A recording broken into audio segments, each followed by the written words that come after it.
Welcome to Fearless with Jason Whitlock. I am Jason Whitlock, your host, and it is an awesome day. It is an awesome feeling. I'm wearing the shirt that I wore 3 weeks ago to go vote. I left the I voted sticker on from 3 weeks ago, if you can still see it. I wore this shirt last night throughout the election process and counting process. I may never take this shirt off. Butter, I don't know if you ever heard me tell this story, and I think I've told it on the show. When I was a kid, I was such a Los Angeles Rams fan. Huge fan of Lawrence McCutcheon and Isaiah Robertson and Jack Youngblood, and James Harris was their quarterback. But I once wore the same Rams jersey during the summer for 19 straight days. My mother complained every day and finally beat it off me at one point. But I am capable of that type of stupidity. I'm still that childish. That's how I'm on such an emotional high from last night that I feel like I just participated in something that will have impact on American history and world history for the next 100 years. So however people felt when Woodrow Wilson started the Federal Reserve and the people that benefited from that, however they felt, that's how I feel right now. That when they started the Federal Reserve and turned us into a debt-based society, and it just had impact forever and forever and forever, I'm thinking this election, the return of Donald Trump. Could we play that meme just one more time? I've watched it 20 times this morning. I tweeted it out. It just puts me on a high. Play that one more time.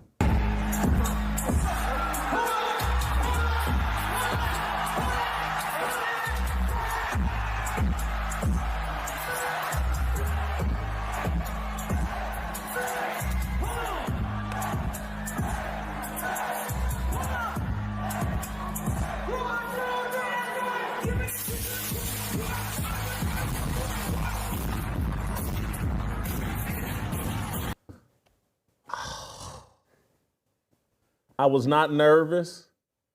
I felt confident.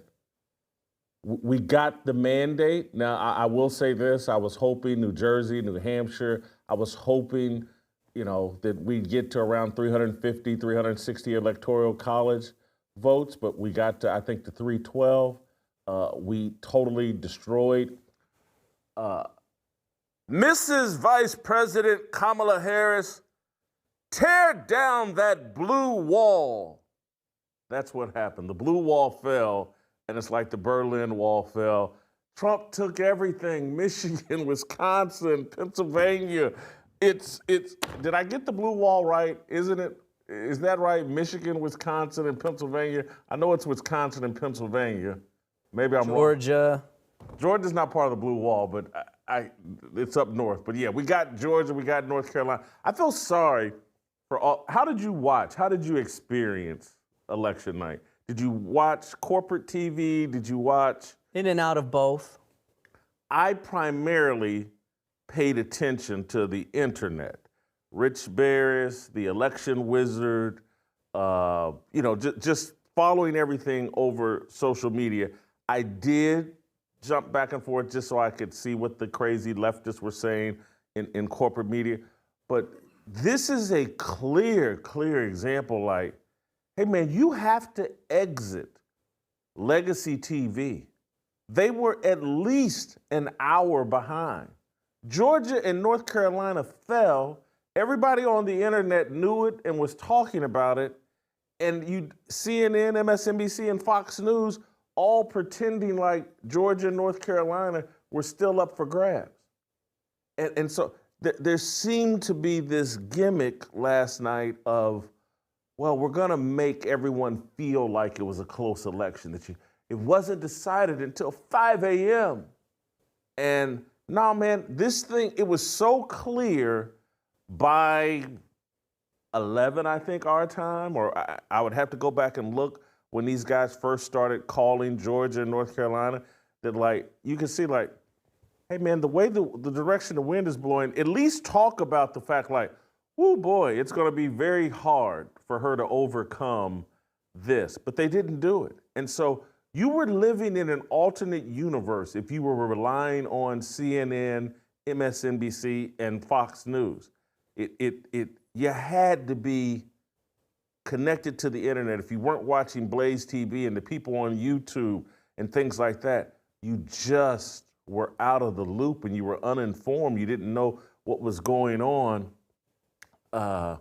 Just an amazing night. I will, because I expected it, it wasn't as emotional for me as I thought it would be. I was to be honest with you, I was a tiny bit disappointed because I literally wanted 350 electoral votes. But to wake up and to see that we got the White House, we got the Senate, it appears we're going to have the House.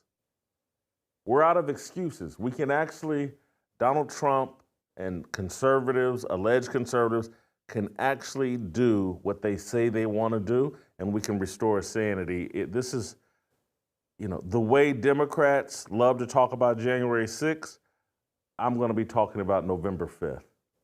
It feels good. It was scary. You had moments of confidence in it, You were all week leading up to it. We kept trying to tell you, tap down a little bit, because you were right there, but it felt so good to see. Like you're mentioning the type of victory, I feel like it's the perfect kind of victory. It's the perfect amount. It spoke so much to what we're doing. And guys, if you have it, part of what I'm talking about is why you need a Fearless Mission subscription. You need to be connected to Blaze as well. And if you go to blazeelection.com/fearless and use the code 47, we've extended the discount, the $47 discount that will get you access to everything that we do here at Fearless and everything we do at Blaze TV. You need to do it. If you haven't done, you're out of the information loop. Disconnect from corporate television, because again, I will give you and we will give you all the stupid stuff that they say on corporate TV, because I'm going to walk you through it today. You don't need to watch. You can come over here and get fed the truth, and then we'll tell you what the liars are saying so you don't have to watch and you don't have to support them. That's where this thing is headed. That's the kind of momentum shit. Elon Musk tweeted out last night that you are the media. He posted that on X, and he's 1,000% right. We have won.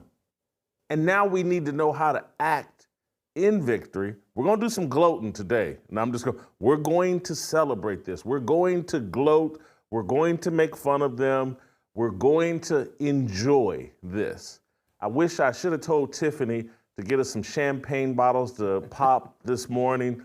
But holy cow. Play the Trump meme one more time, please. It's so awesome.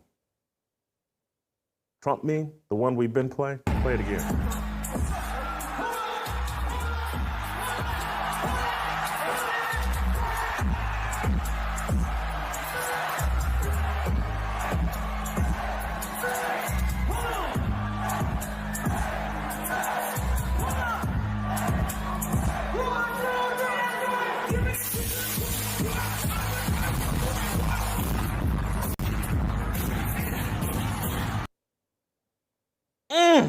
Now, let's start gloating.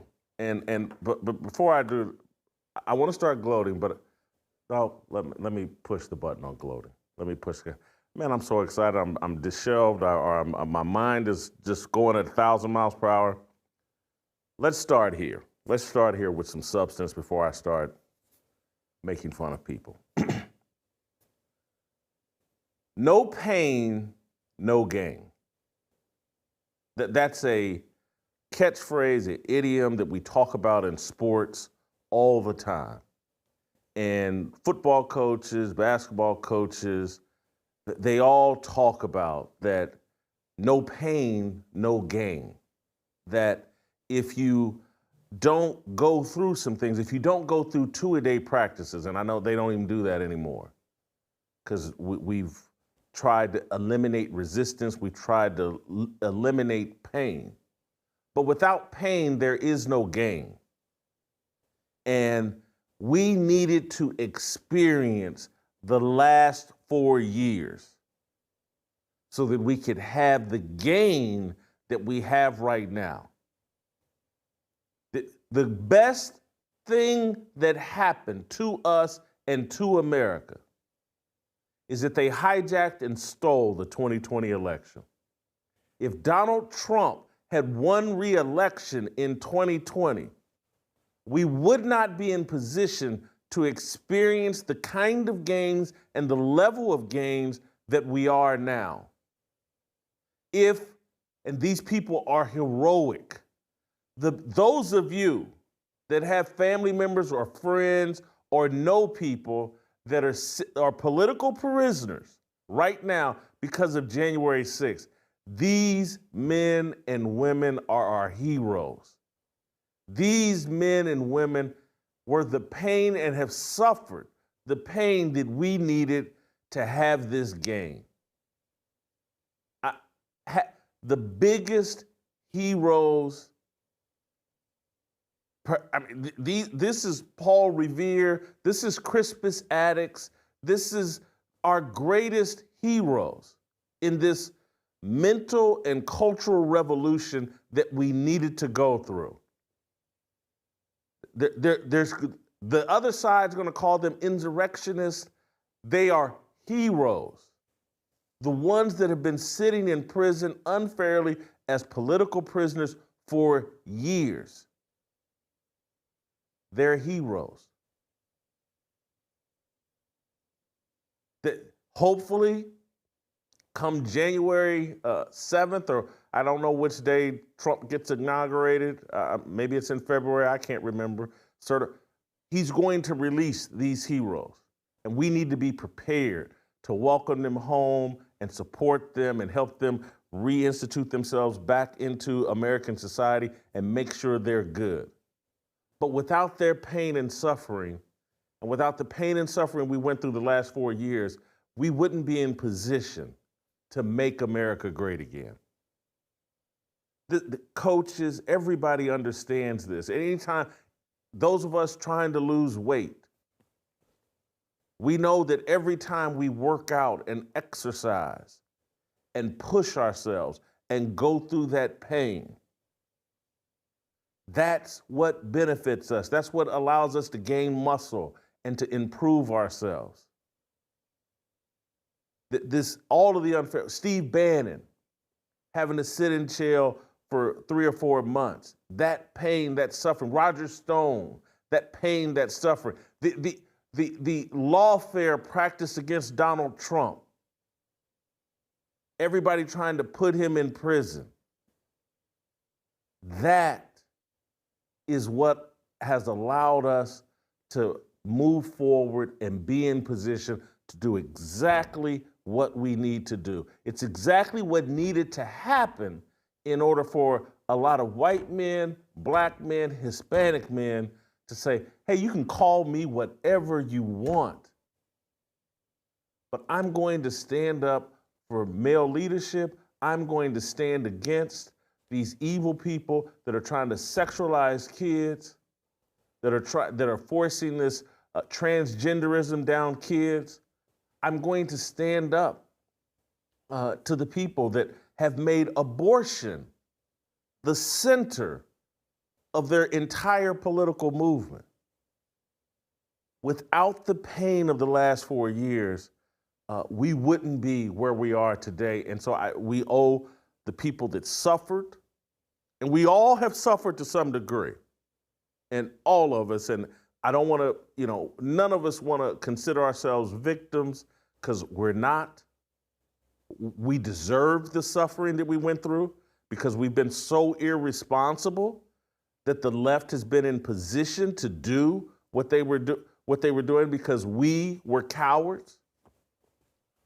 But that suffering was necessary, and thank God we got through it, and now we're on the other side, and we can receive the benefits for that suffering. And we need to make sure that the people that have suffered the most, and those are the people rotting in prison, we need to think about Ashley Babbitt. She is the Crispus Attucks of this movement. You guys know who Crispus Attucks is? Black dude, first guy to die in the Revolutionary War. Crispus, he's the first guy to die. That's who Ashley Babbitt is. All these statues that they're building for athletes any and everywhere, that when Trump gets inaugurated or confirmed or whatever, I think on January 20th, we need to be working on an Ashley Babbitt statue. She is our Crispus Attucks. She died for this. She gave up her life, not intentionally, but she gave up her life for this. And the people that like she deserved it, they're evil and wicked, they know it. That woman is a hero for us. Her pain and suffering has benefited us, and we should never forget her. And all these people keep spending millions of dollars building statues to big dumb jocks who can dunk a basketball or throw a football and all that. We need to make sure we build a statue for Ashley Babbitt. So that's part one of what I wanted to get off my chest. No pain, no gain. Part two is the gloating.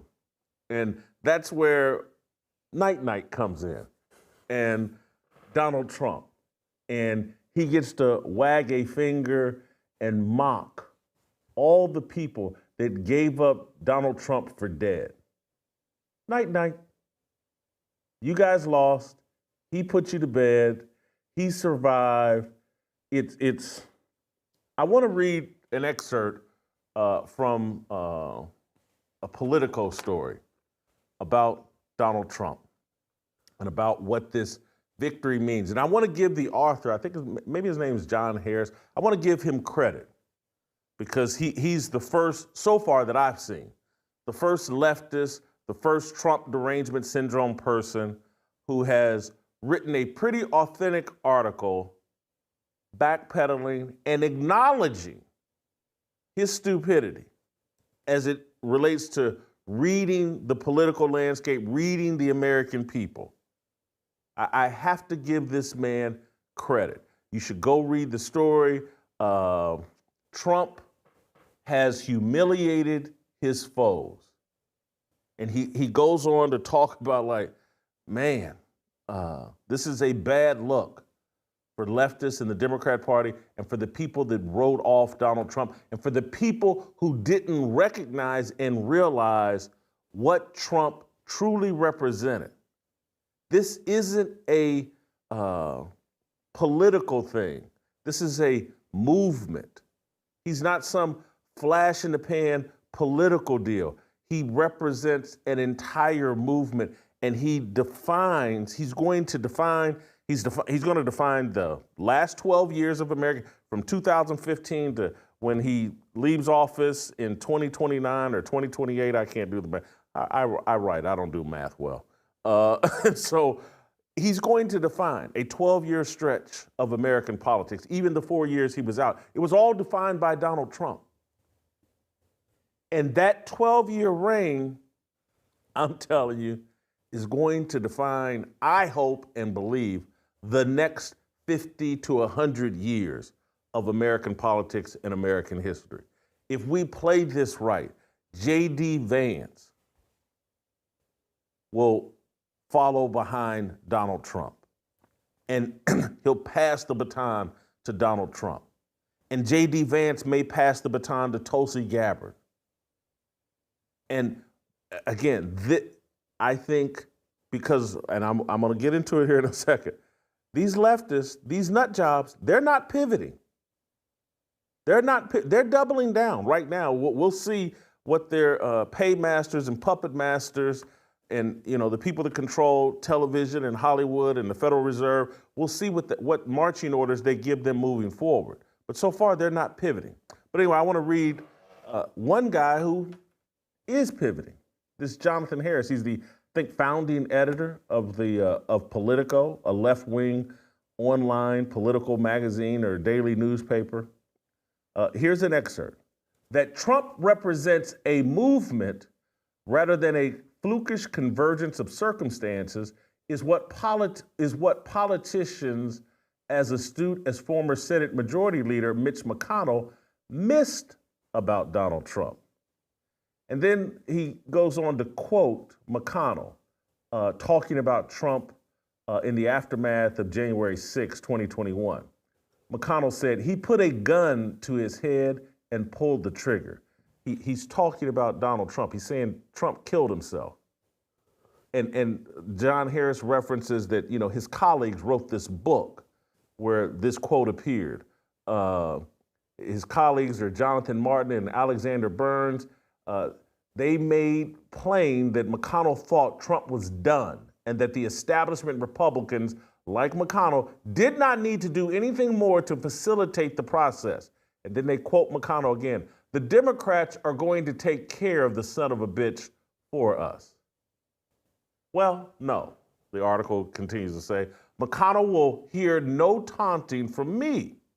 A month after the 2020 election, but a month before the riot, I wrote a column titled, Relax, a Trump comeback in 2024 is not going to happen. After January 6th, a political operative I respect who had been skeptical of the column when it published called me with a word of praise. Well, that was one of the smarter columns you will ever write. The guy admits, actually, it will count as one of the dumbest. That's an honest man that recognizes what this Trump victory, when you start talking about Trump winning the popular vote, Trump obviously winning the electoral vote, Trump dominating all 7 swing states, Trump tearing down the blue wall, Trump leading to Republicans taking over the Senate, appear to be going to still have control of the House. This is a gigantic miscalculation. People that allegedly are experts in reading the American public, they all blew it. They couldn't recognize what was in our hearts and minds and how Trump connected with us in a way that they just simply could not understand. And the number one belief that they had was that their information system, their information matrix in 2021 that still included Jack Dorsey running Twitter, that had bullied Mark Zuckerberg and Facebook and Instagram into promoting all the lies, that Google and how biased it is and how they've made Wikipedia a propaganda tool. They thought they had the matrix rigged up in a way that they could not be beaten. They could control the minds of the American public. That's what they thought. They never saw an Elon Musk coming. They never saw a billionaire that was, well, you know what? I'm going to protect free speech. And I was the person, I'm sorry, this isn't me patting myself on the back, but I always understood and always talked about, like, hey man, Twitter is the tool destroying America. Facebook has more users, Instagram has more users, people rely on Google, people love Wikipedia, but I kept saying, like, no, it's Twitter. That's where they all go to convince themselves that the lies they're telling are the truth. It would be like, Twitter is, I used to call it a, what do they call it, a trick mirror? Do they call it a trick mirror? Like in the fun house? Yeah, fun house. What do they call those? It's some kind of, but someone help me out with the word, but I'll find it. That's what Twitter was under Jack Dorsey. And so I used to say, like, if I ran Twitter and was Jack Dorsey, I would go stand in front of Twitter and the reflection of me back would be a 210-pound sculpted man that was a supermodel. That's what Twitter would, it so distorted people's vision of what reality was. And that's, I talked about it constantly as it related to Colin Kaepernick, a Funhouse Mirror. As it relates to Colin Kaepernick, it's like, and Black Lives Matter. It's like Twitter is the place where they can say in a newspaper, they can say on TV, oh, the police are just killing black men randomly. And any black man, all these college-educated black men leaving Bible study are getting killed by police. And you could go to Twitter and people would be like, yeah, that's true. They just killed my Sunday school teacher. The police did. He was helping an old lady across the street. As George Floyd was my Sunday Bible study teacher. And he was helping an old lady across the street when Derek Chauvin jumped on his back and killed him. And Twitter, you get a bunch of likes, you get a bunch of retweets. Elon Musk taking over Twitter ended their Funhouse Mirror and ended their ability to control the narrative in a way where their lies were confirmed.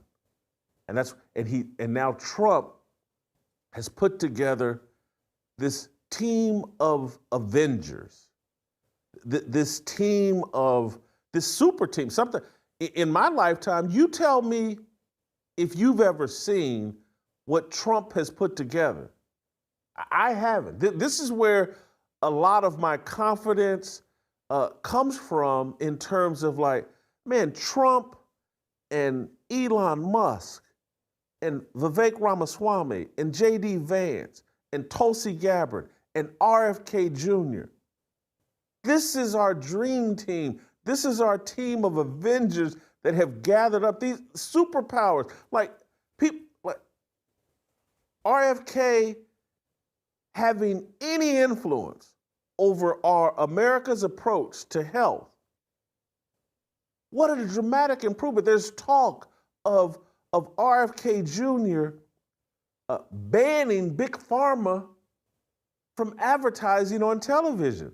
People don't even recognize how harmful it is that Big Pharma is allowed to control television. You wonder why people took all these vaccines when they didn't need them. You wonder why your kids are 10 times more likely to be autistic because of all these vaccines. Put the Avengers things back up. I'm not done. You wonder why, and it's because Big Pharma's in control of everything. And RFK may be empowered to put a stop to that. That possibility has never been talked about. Elon Musk now has control and influence over the public square. This is amazing. And he's talking about being involved with government efficiency and eliminating a lot of these government jobs. The man took over Twitter and said, 80% of y'all hit the door. And Twitter never stopped. And people, all this inefficiency we have in these big corporations where you just hire a bunch of activists to manage how people think and feel rather than letting free speech reign and letting the marketplace of ideas decide. Elon has freed the slaves. That's what Trump has. Trump is a Lincoln-like figure.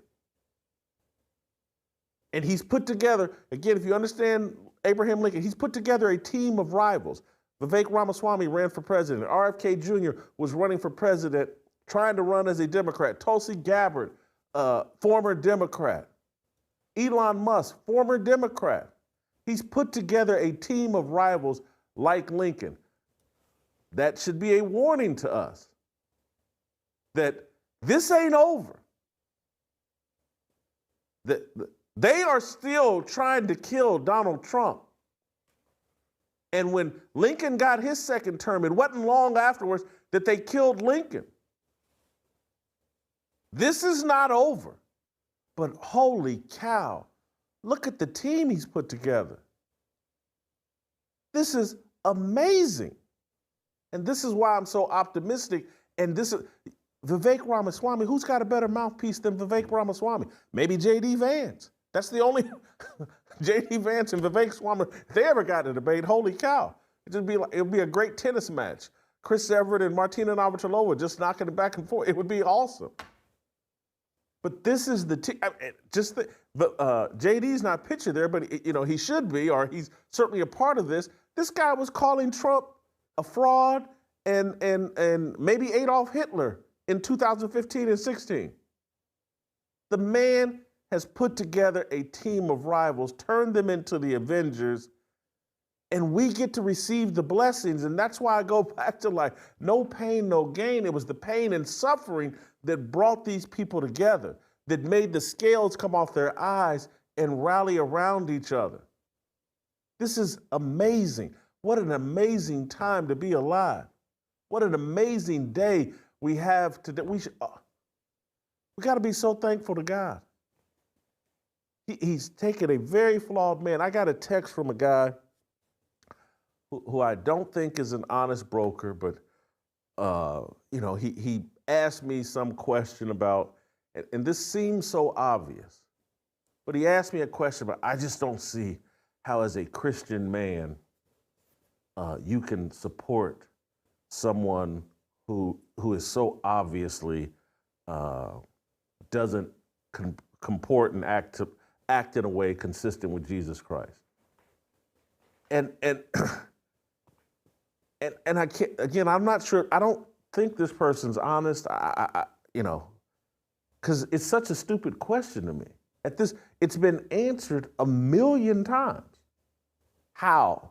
And so, Butter, people in the chat, help me, correct me, TJ Moe and these guys that are about to come on the show, correct me if I'm wrong, but I feel like this has been answered 1,000,000 times by me and others, and it's so fundamental. It's like asking me, is today Wednesday? Yes, it is. We don't need to debate it. So let me one last time try to explain this to anybody else that has that question. Donald Trump is a flawed and unrighteous man. So am I.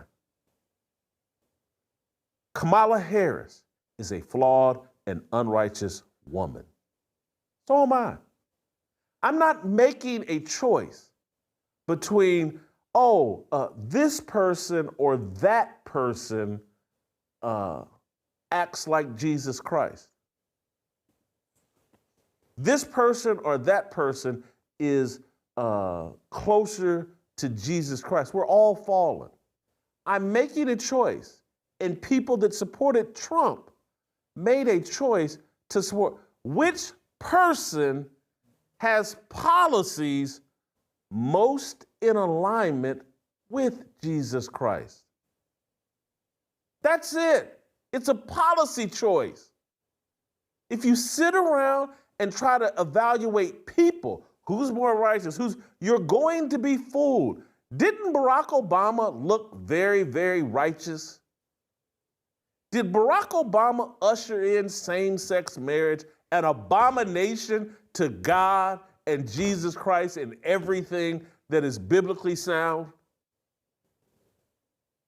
You want to turn it into a contest of judging people.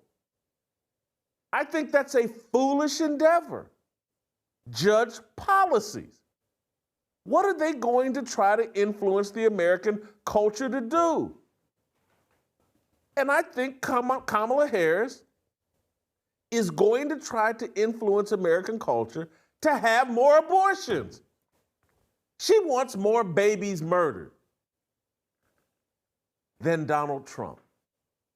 It's a very, very easy choice for me. She's pictured and partying with the whole transgender crowd. She comes from San Francisco and the whole transgender communist Marxist movement. She's trying to move us towards Marxism. Do you understand Marxism? It's completely hostile to religious faith. Don't ask me, ask Karl Marx. It's his political theory and movement. He was crystal clear about this. She's a Marxist. Her policies are Marxist. Her whole approach, she's been unburdened by what has been. That's straight from the Karl Marx playbook. So I didn't vote against Kamala Harris. I voted against her worldview and her policies. Let me keep it 1,000% real. I think for a 60-year-old woman, Kamala Harris is attractive. I think if Kamala Harris and I had gone to college together, or if I had known her when she was young, anybody watching this, I like light-skinned women. She would have been attractive. And she would have had great references. Willie Brown would have really vouched for her. And I would have been like, yeah, Kamala Harris. Willie Brown told me she got that good. So if I had to choose between Kamala and Trump, who you'd most likely see me hanging out with 30 years ago, it would be Kamala. Light-skinned woman, Willie Brown just said she got that good stuff. But because I'm older and wiser now, I don't care that she's an attractive 60-year-old woman. I don't care that she could pleasure Willie Brown and countless other men. I don't care. I care about policies that are consistent with God and a biblical worldview. I don't put Trump on some Christian pedestal. I think his actions, those 3 Supreme Court justices that he appointed, who ended Roe v. Wade, that's what I like. And I want more Supreme Court justices like that. And I don't care if they're all Catholic. I care if they have a backbone. And if asked a question, what a woman is, they can tell you what a woman is. I don't want more Ketanji Brown Jacksons. I don't want a Supreme Court filled with black women who can't define what a woman is. That's it. How many times does this have to be explained? This is why I don't think the question is asked honestly at this point. Is that a complicated explanation? Hasn't that been made 1,000,000 times? I don't know if I could be any more clear on this show. I want less abortions, or I want no abortions. Kamala wants more abortions. Boom, decision made. I want less child murder. And that's why I sit here and think about virtually 3-4 times a week, we talk about PREBORN on this show. PREBORN, the organization most aligned with this show in its worldview that life begins at conception, and its work and effort to provide expectant mothers who are considering abortion, provide them with an ultrasound, introduce that baby's heartbeat and image to the mother. And now that mother becomes twice as likely to choose life. How many times have you heard me on this show say this is part of our mission? And I beg you and implore you to pick up your cell phone, dial #250, say the keyword baby, and give money, whether it's $28, $140, something to PREBORN. Go to preborn.com/fearless. Virtually every day. Nothing I'm saying, this isn't complicated. I'm not hard to understand. Is the question even honest at this point? Asking it to me. And really asking it to anybody, any Christian. These aren't honest questions. These are people lying to themselves that, Donald Trump saying mean things over X and on Truth Social and Donald Trump calling people names. And 25 years ago, Donald Trump said, grab them by the P word. They think what comes off Donald Trump's fingers, what comes out of his mouth, is worse than murdering babies. I don't believe that. There's your explanation. That's how, as a Christian, I can vote for Donald Trump. It's not hard to understand. What's really hard for me to understand is how Christians can ignore the murder and slaughter of babies, the sexualization of babies, people that want drag queens shaking their baton balls in front of kids. You can ignore all that and still, Kamala Harris is, there she is pictured with some man dressed up as a woman with the biggest smile on her face, and she's willing to pay for prisoners to get sex change surgeries. You can ignore that and still support her. That's the question. Explain that to me. I'm off on a tangent. We'll do. I got to stay on because I got to get to the gloating. So, I spent all morning thinking about the gloating I was going to do, and now I'm off on tangents. Let's pause for a brief second. Just play one of the 90-second commercials, Justin, and I think we got a 70-second commercial. Why ESPN sucks. I love those commercials. Play that, and then we'll come back with TJ Moe, and we'll start gloating. Next.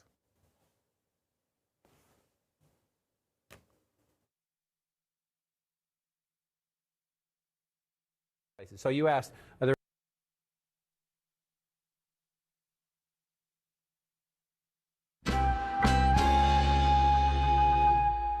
his ass off social media. Because here's the thing, Skip. Steve. Bang! It's all right. It's okay, my man. It's all right. 7 years, bro. It's okay. Don't listen. Don't worry about the troll. Steve, don't break that bracelet, though. That's what I'm more concerned about. Stephen A., it's all right, man. Consider this.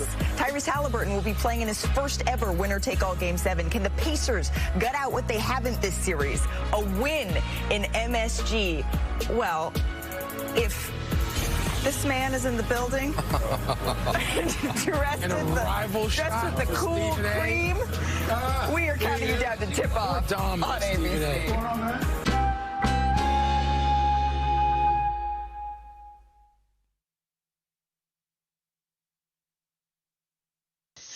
I hate to be the person that gets on here and cries, but this could break me and my parents apart because they just don't understand what they voted for and what it means and the bigotry and hatred that they stand behind and how I am trying to be a good person. I'm not Catholic like they are, which is ironic because it's religion's supposed to make you love. But I could see it breaking me and my parents apart because they just don't get it, and they don't get that they voted for someone who's gonna make my friends' lives hell. My life's okay. I'm a white woman, but my friends are not gonna be okay.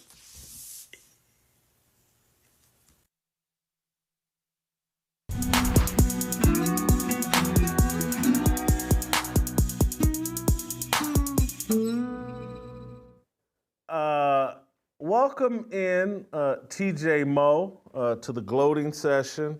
TJ, this leftist woman is at odds with her family, and to some degree, I'm telling you, I have sympathy for her, and I say that in all seriousness, that her parents are standing firm on their biblical values.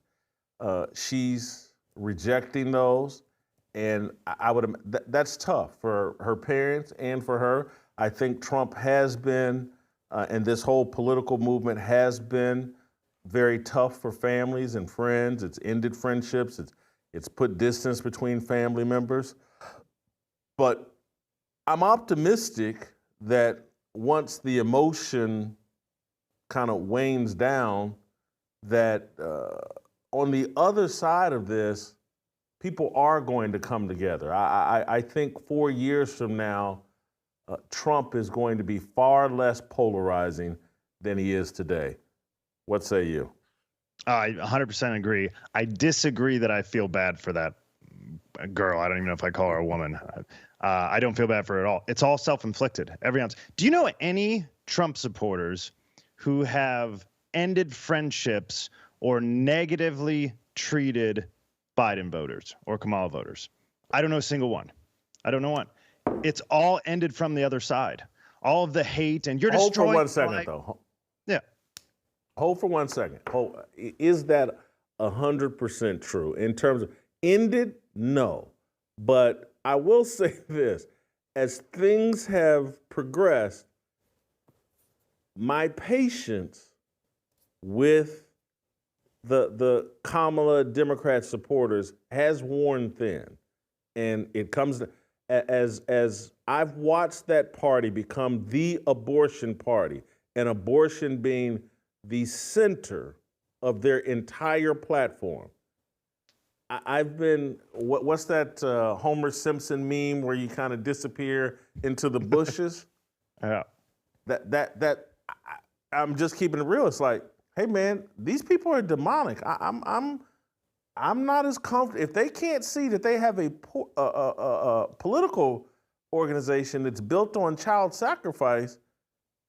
I don't want to stand too close to them, and so I haven't ended. Not true. But Not I true, have Jason. backed. Not true. Not true. No. What? You wouldn't do that to your mother. You wouldn't do that to Jimmy. I mean, your family, you would never do that to. You would have long discussions. You do exactly what you've been doing, Jason. You drop little breadcrumbs to people close to you and say, hey, have you noticed that everybody on MSNBC is... You got me read wrong, TJ. You put me in an uncomfortable spot, but I got to keep it real. You got me read wrong. I question not the people everything. that I know that are closest to you. I know I know some for certain that you've treated differently. You got me read wrong, TJ. You'd have to know how everybody was treated beforehand to judge how people are treated now. Well, let me say this. You haven't cut them out of your life. Yeah. Do you agree? No, because never would. I know you still talk. Never, that's my point. Yeah. That's my real point. So I don't know how you treated people before, but you haven't cut people out of your life. And I certainly have not cut people out of my life.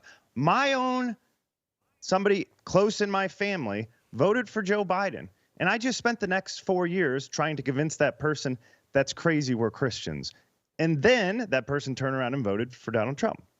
That's how our side tends to handle it. We don't go insane. Butter. Well, I just wanted to say one quick thing about watching that clip, because I think that's a microcosm of why this election went the direction it did. And all of her ranting and crying and over dramaticness, she goes, but I'm going to be okay because I'm a white woman. And I think that speaks volume to why this election went the direction it did, because that outrage and that fakery paired with I'm okay because I'm a white woman, it doesn't hold up anymore. And I think that's what's driven this party and this group of people to be so galvanized. Jason, yeah, go ahead. I just want to add to that. These exit polls coming out are fascinating. Trump won suburban white women by 4%. That was not in the cards. And so, I mean, I've been telling you for a while, it's the RFK effect. When Robert F. Kennedy came over, suburban white women got real comfortable with voting for Donald J. Trump. But I also think, I mean, it was across the board. When you go look, there was about an 8% increase moved to the right across the board. The whole thing is fascinating. We'll see when the final numbers come out. Do you know there's only two groups that moved left at all? One of them was the 65 and over group, which I'm just stunned by, right? That was Donald Trump's best group forever. It's the old white men. You old white men are destroying the country.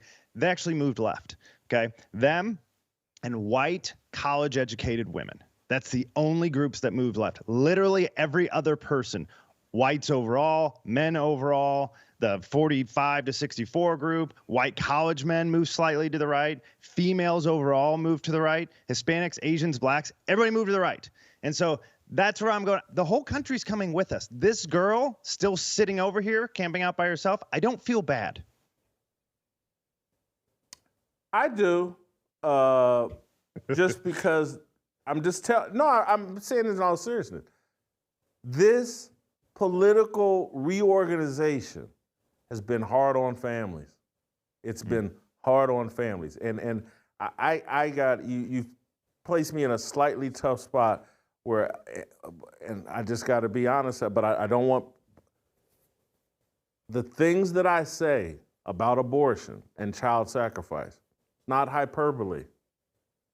So when it's so clear cut to me, and particularly as a black person, when I know where the Planned Parenthood factories do their best and most work with black kids, and when you hear me play those clips yesterday of Alton Williams and talking about we're destroying our redeemers, that the people that God wants here to help lead this Christian religious revival are being destroyed in the womb.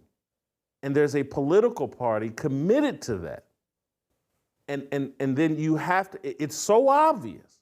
And you have to be in such a level of denial that it does make me anybody that is in support of that.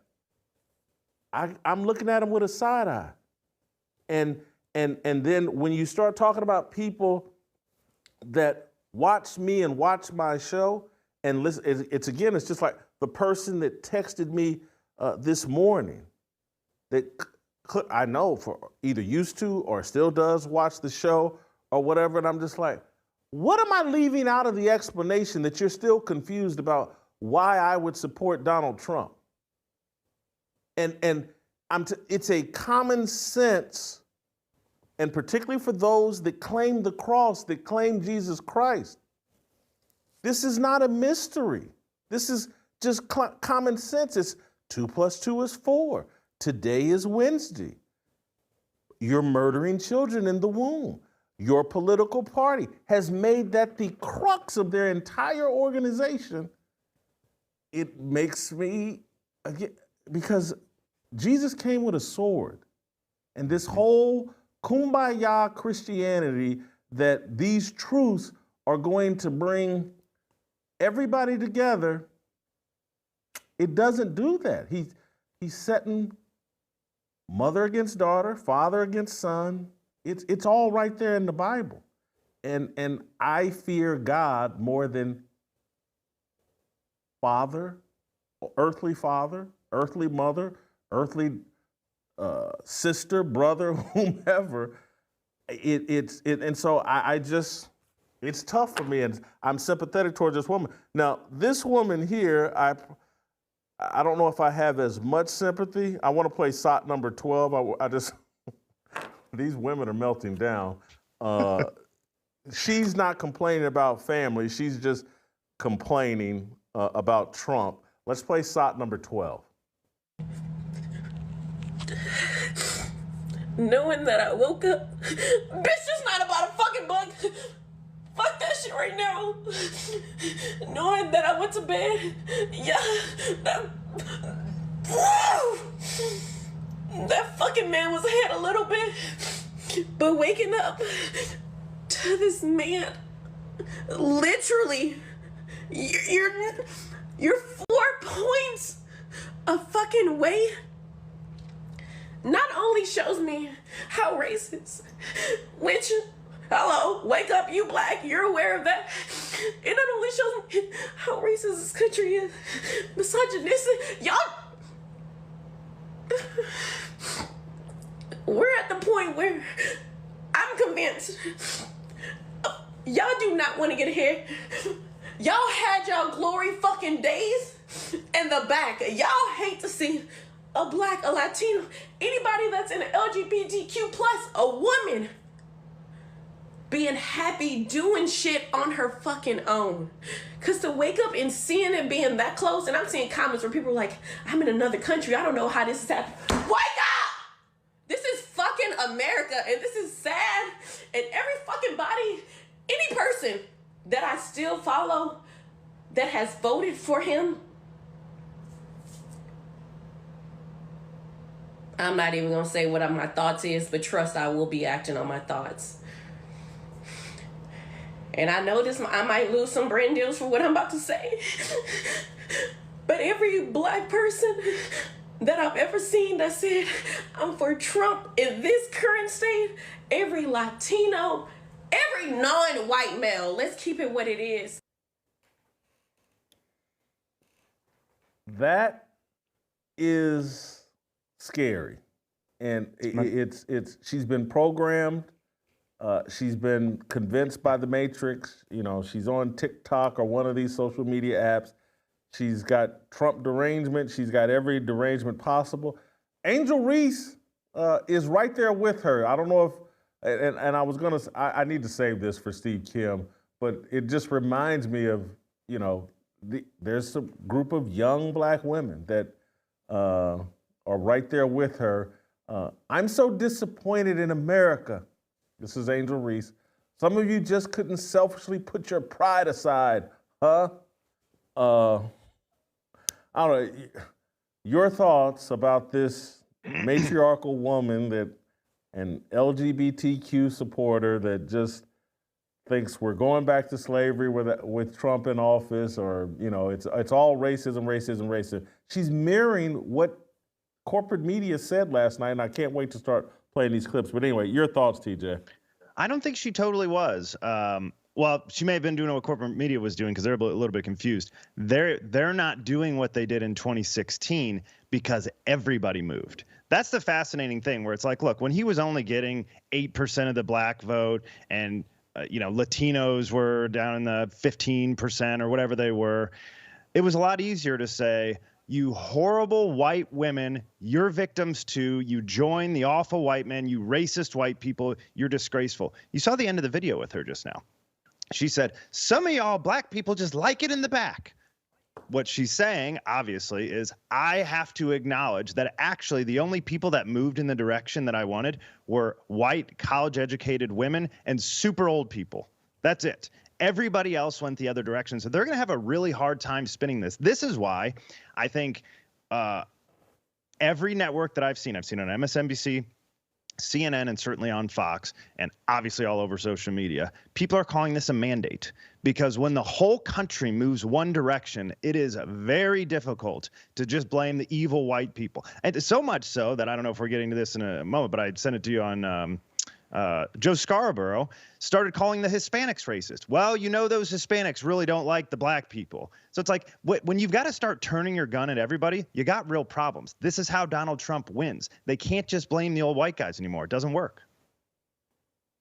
Let's play that Joe Scarborough tweet or clip of Joe Scarborough blaming Hispanics. Play that clip. I just say really quickly, too, Democrats need to be mature, and they need to be honest. And they need to say, yes, there's misogyny. But it's not just misogyny from white men. Mm-hmm. It's misogyny from Hispanic men. Right. It's misogyny from black men, things we've all been talking about, who do not want a woman leading them. Might be race issues with Hispanics. They don't want a black woman as president of the United States. You know, the Democratic Party, I've always found, when you're sitting around talking, they love to just sort of balkanize everybody into these separate groups and say, oh, white people don't like women and black people. No, it is time for the Democrats to say, okay, and you and I have talked about this before, a lot of Hispanic voters have problems with black candidates. Right. A lot and of, with other Hispanics. You got some that don't like each other. And some of the most misogynist things I've heard going on this Get Out the Vote tour came from black men. I mean, misogynist things. So you're absolutely right. It's not simplistic. And we've got to have real honest conversations about it. Real honest conversations. They're not pivoting. They have nothing. These people are going to have to get replaced. That's a pivot, Jason. You can't call everybody racist, or nobody's racist. If yes, everything you can. is about racism and misogyny, well, who do you blame them? Because what the reason it worked before is because you said white people are terrible. They're oppressing everybody else. We all have to band together in the Obama coalition and get these white people out. When you start blaming everybody, then everybody says, well, look, we're not all racist. I know me. I'm not racist. I'm just voting. And you can't manipulate people into voting that way. But what do you think's been going on the last 4 years? Larry Elder, the black face of white supremacy, this has been going on for the last 8 years. That they've been blaming everybody. If you agree with Trump, regardless of what color you are, you can, if you agree with Trump and you're homosexual, you're now, you're homophobic. And if you're black and you agree with Trump, now you hate black people. This is what they've been doing, and it's finally collapsed in on them. So few people, though. That's the problem now. There were so few. There was only the Larry Elders and Jason Whitlocks and the few black men, and they're like, well, we don't know about the other ones because all the polling data that we have and all the, it's 90% of black people vote one direction. In Pennsylvania, the exit polls show 25% of black people voted for Donald Trump. So when you get up into these numbers and you start saying it's not just Larry Elder is the face of white supremacy, it is 25%, 1 out of 4 black people you see on the street, they're actually the face of white supremacy. Good luck with that. I agree. That's why we're winning, and that's why this is a great celebratory day.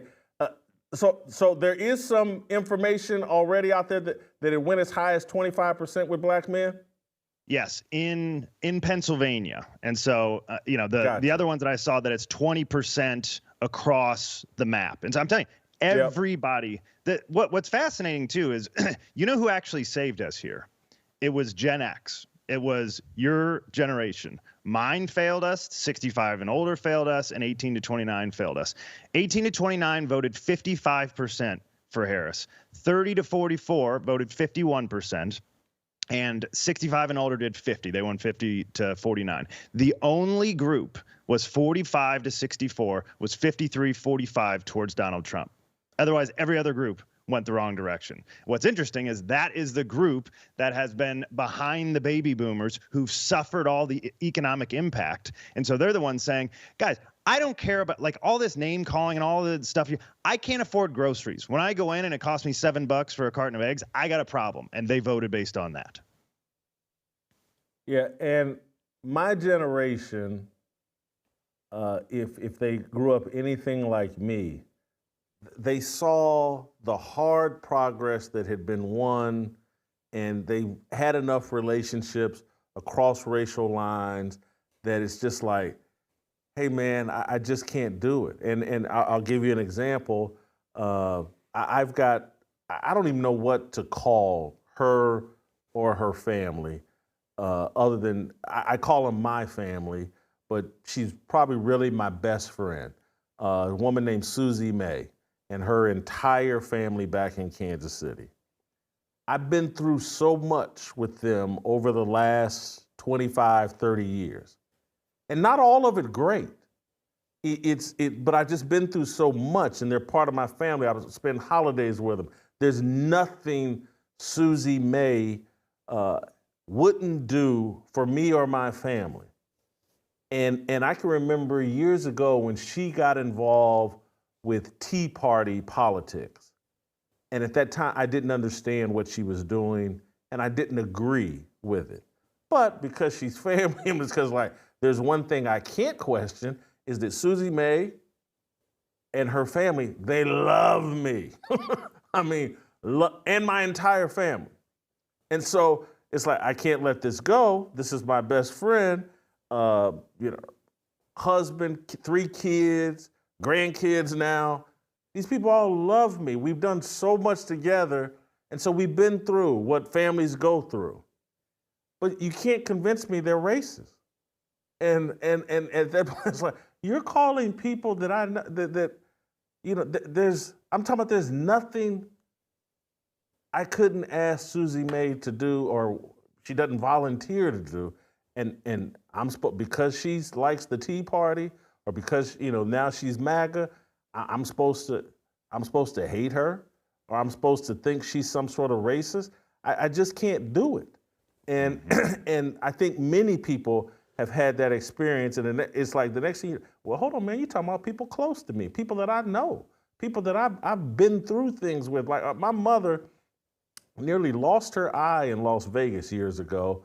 I can't even remember how it happened or what happened, but you know, what Susie May and Kirk May did in an instant for my mother in terms of making sure she had the best doctor and just went through that whole experience with me. And I'm like, yeah, and because she's Tea Party, because she's ahead of the political, because really she was just ahead of the political conversation than me.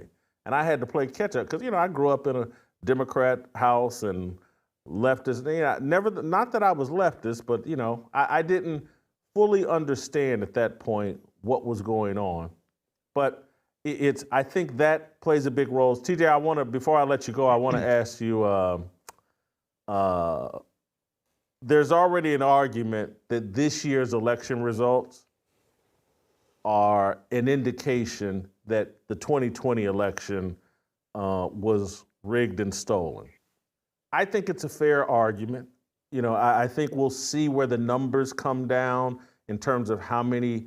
Trump's going to win the popular vote, everyone's saying, but California, those numbers have to come in, and we'll see how many votes Kamala ends up with, somewhere probably in the 73, 74 million range, I think. Biden, I think, got 81 million votes. Trump's going to get probably around the same 75 million votes that he got in 2020. There's, you know, did 3-4 million Democrat voters just decide not to vote this time? Or were those voters manufactured? Anyway, do you think this election says something about the previous election? Oh, I think there's no question about it. And I think it's going to be worse than that. I think it's going to be more like 6, maybe 7 million voters short. And so, I mean, look, when there's a clip with Jake Tapper last night where they're going through all the different counties, and they're like, all right, so let's show the map where she's outperforming Joe Biden in which counties. And they show the map, and it's a blank map. And I don't know if we have time for the clip. It looks like they have it queued up there, but. No, I want to correct. The reason I'm not playing that is because I want to correct it. I think that clip was not edited fairly. He clicked. They're saying John King hit the wrong button, and they were showing you which state rather than county, and that they said later in that same deal, if it's edited properly, he hits the right button, and there's 2, 3, 4 counties that she did outperform Joe Biden. So add that bit of clarity to it. You know. All right, so total out of how many counties in the United States? 2, 3, or 4, let's say. And if we're being totally fair. All right. And so you go through the stuff that they did, okay? In retrospect, history is going to look at this. At some point, we'll put a commission together. It's going to be just like the JFK files. We're going to be like, what about that 2020 election that we stole from Donald Trump? And they're going to study the pipe that broke, and they just shut down all of the ballots in Georgia. They're going to talk about how illegally they put drop boxes everywhere in Wisconsin. And the Wisconsin Supreme Court later said, that's not legal. We don't do that here. That's against our Constitution. After the fact, after they counted them all. Did a similar thing in Pennsylvania, all of the ballot harvesting that was never allowed before, where you could just go into an apartment, help somebody request a mail-in ballot. You have mass mail-in ballots everywhere. You go back to the house, fill it out for them, drop it for them. There's no chain of custody. You know, you go through all of these different things, and then you say, because we were behind, right? They had to get Donald Trump out, so they planned ahead, cheating so far that if we're going to allow ballot harvesting, go look at what Charlie Kirk did in Arizona. We had no chance last time. Charlie Kirk single-handedly won Arizona for Trump this year. I mean that. Charlie Kirk and his operation at Turning Point USA. And so, I mean, you know, that map that I think we put up on the screen a minute ago, it's not exactly right, but it is pretty close in that John Kerry in 2004 got 59 million votes. Obama, when the first black president and everybody was get out the vote, every single 18-year-old I knew voted for Barack Obama except for me, okay? I turned 18 in 2008, and so I get to vote. I was the only one that voted for John McCain. Everybody and their mother wanted to, and still only got 69 million votes. Obama, not as popular in 2012, got 66 million after that. Then Hillary, right in line with this trend, or right in the 50 to 65 million, turned around and got 65 million in 2016. Then suddenly we went up to 81 million. And now after population growth, we're coming back down to 73, 74. Maybe if California had a big turnout, 75 million. I will never buy that. The election was stolen. Every honest person in America would admit that this election was stolen. And so, look, just let's get it over with. Now we're there. I mean, I'd like to throw some people in jail, but I think you'd have to probably throw thousands of people in jail because I think this was a heavily orchestrated problem. But, you know, we could start with Liz Cheney and the January 6th Commission, and I'd be fine with that. Yeah, I do want people locked up over this, quite frankly. I'm not in the most forgiving mood, but I'll go back to what I said at the beginning. No pain, no gain. We needed that. It's exactly what we need. We have to, and we'll get into it with Anthony and Virgil and Kevin here in a bit, but, you know, God knows what he's doing. And this needed to happen. We needed to go through the pain and suffering. I feel terrible for the people on January 6th that are sitting in prison, but they are heroes. Their suffering is paying off for us. Donald Trump has to pardon these people and let them out of prison. He's got the mandate to do it. This is awesome. TJ, I'm going to let you go because I want to bring in Steve Kim, talk a little bit about the sports angle to this, talk a little bit about Angel Reese. Thank you, TJ. Hey, guys, it's a great time right now, and I'm so happy and pleased for myself that I've invested in this new home, and I want to shore up things around this new home and some other property that I own. You should be thinking the exact same thing. It's a great time to go out and buy property. It's a very optimistic time. America is back, baby, with Donald Trump. Make sure you're protecting your assets. Go back. Make sure you're joining me at Home Title Lock and securing your home. Have you ever checked the title to your home? If you're like me, the answer is probably you never have, and that's exactly what scammers are counting on. In today's world, you need to take personal responsibility for protecting your biggest asset, your home. The FBI calls it house stealing, and let me tell you, this is a real problem. Here's how it happens. A criminal fills out a one-page document with your information, forges your signature, stamps it with a phony notary seal, and files it with the county. Just like that, your home isn't legally yours anymore. These criminals don't even want your house. They're after your equity. They take out loans against your property, then disappear, leaving you with debt and a legal nightmare to deal with. But you can take action and protect yourself. That's why I trust Home Title Lock to protect my greatest asset. Their triple lock protection monitors your home's title 24/7, alerts you of any changes, and if God forbid you're a victim, they work fast to restore your title with no out-of-pocket cost to you. Don't wait until it's too late. Go to HomeTitleLock.com. Use our promo code FEARLESS for a free 30-day trial and free title history report to ensure your home hasn't already been compromised. That's HomeTitleLock.com, promo code FEARLESS, or use the link in the description for 30 days of protection and a free title report. Take action now and protect what's yours. Go to HomeTitleLock.com. We're going to play my new favorite song, the one I wrote, and I had a buddy perform. Get us warmed up for Steve Kim. We're going to play NFL Damn Shame. We come back on the other side of that. We'll have the Korean Cosell. We'll talk about the sports angle and why I'm hopeful, optimistic, that the atmosphere around sports is going to change in a positive direction, less politics, less whining. Steve Kim, the Korean Cosell. Next. I've been selling my stuff, hustling eBay, PlayStation car parts for little or no pay, so I can sit out here and watch the Titans play, stumble on home and rub my blue balls away. It's a damn shame what the NFL has turned to for fans like me and fans like you. Wish I could just wake up and Patriots red, white, and blue, but I can't. This football nightmare's true. Living in a Madden world with Lombardi sold. These cowards bound to feminists, Lord knows they all just want to wear pantyhose.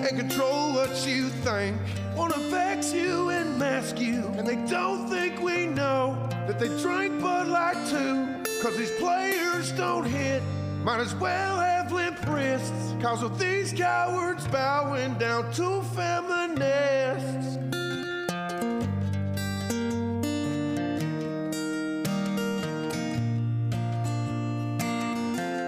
I wish sports media would look out for fans and not just Taylor Swift promoting her brand. Lord, we out in the parking lot, tailgating, grilling meat, and the obese just can't wait to eat. Well, God, if you're a referee and blind as a bat, Roger Goodell should grow a pair and give you the axe. We had Derrick Henry, we played ground and pound, but the idiot Titans chased our king out of town. Lord, it's a damn shame what the NFL has turned to for fans like me and fans like you. Wish I could just wake up in Patriots red, white, and blue, but I can't. This football nightmare's true. Living in a Madden world with Lombardi's soul. These cowards bound to feminists, Lord knows they all just want to wear pantyhose and control what you think, want to vex you and mask you. And they don't think we know that they drink Bud Light too. Cause these players don't hit, might as well have limp wrists. Cause of these cowards bowing down to feminists.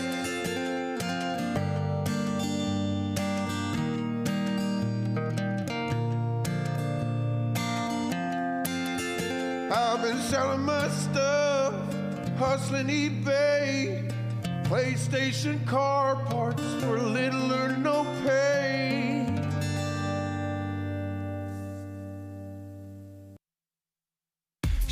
모두 다 빨리 박수 쳐 기다리지 말고 서둘러 Reason that I'm back is to feed you raps I see that you are 배불러 So fly All right, welcome back. Cosell, Angel Reese has jumped right into the mix here. Really? Complaining about last night. Tweeting out, I'm so disappointed in America. Some of you just couldn't selfishly put your pride aside, huh? Steve, do you think this election and these results will have any impact on the sports world? You know, as someone that comes from a middle-class background, this is my perspective. First, let's address Miss Reese, Miss Booty Shorts there. If you have a right to say, I'm going to vote on my interest and my selfish needs, right? Well, doesn't everybody else? I mean, I think people can kind of figure out who I voted for, but that's on my needs. I would never tell anyone to vote because I want something. I think there's a certain sense of entitlement that has taken place and is at the root of what happened here, that people got sick of it. And look, good luck paying your $8,000 a month of rent. You may have to downsize, but with this economy boom, which I think is going to happen very soon, you might be able to upgrade into a $10,000 seat penthouse, right?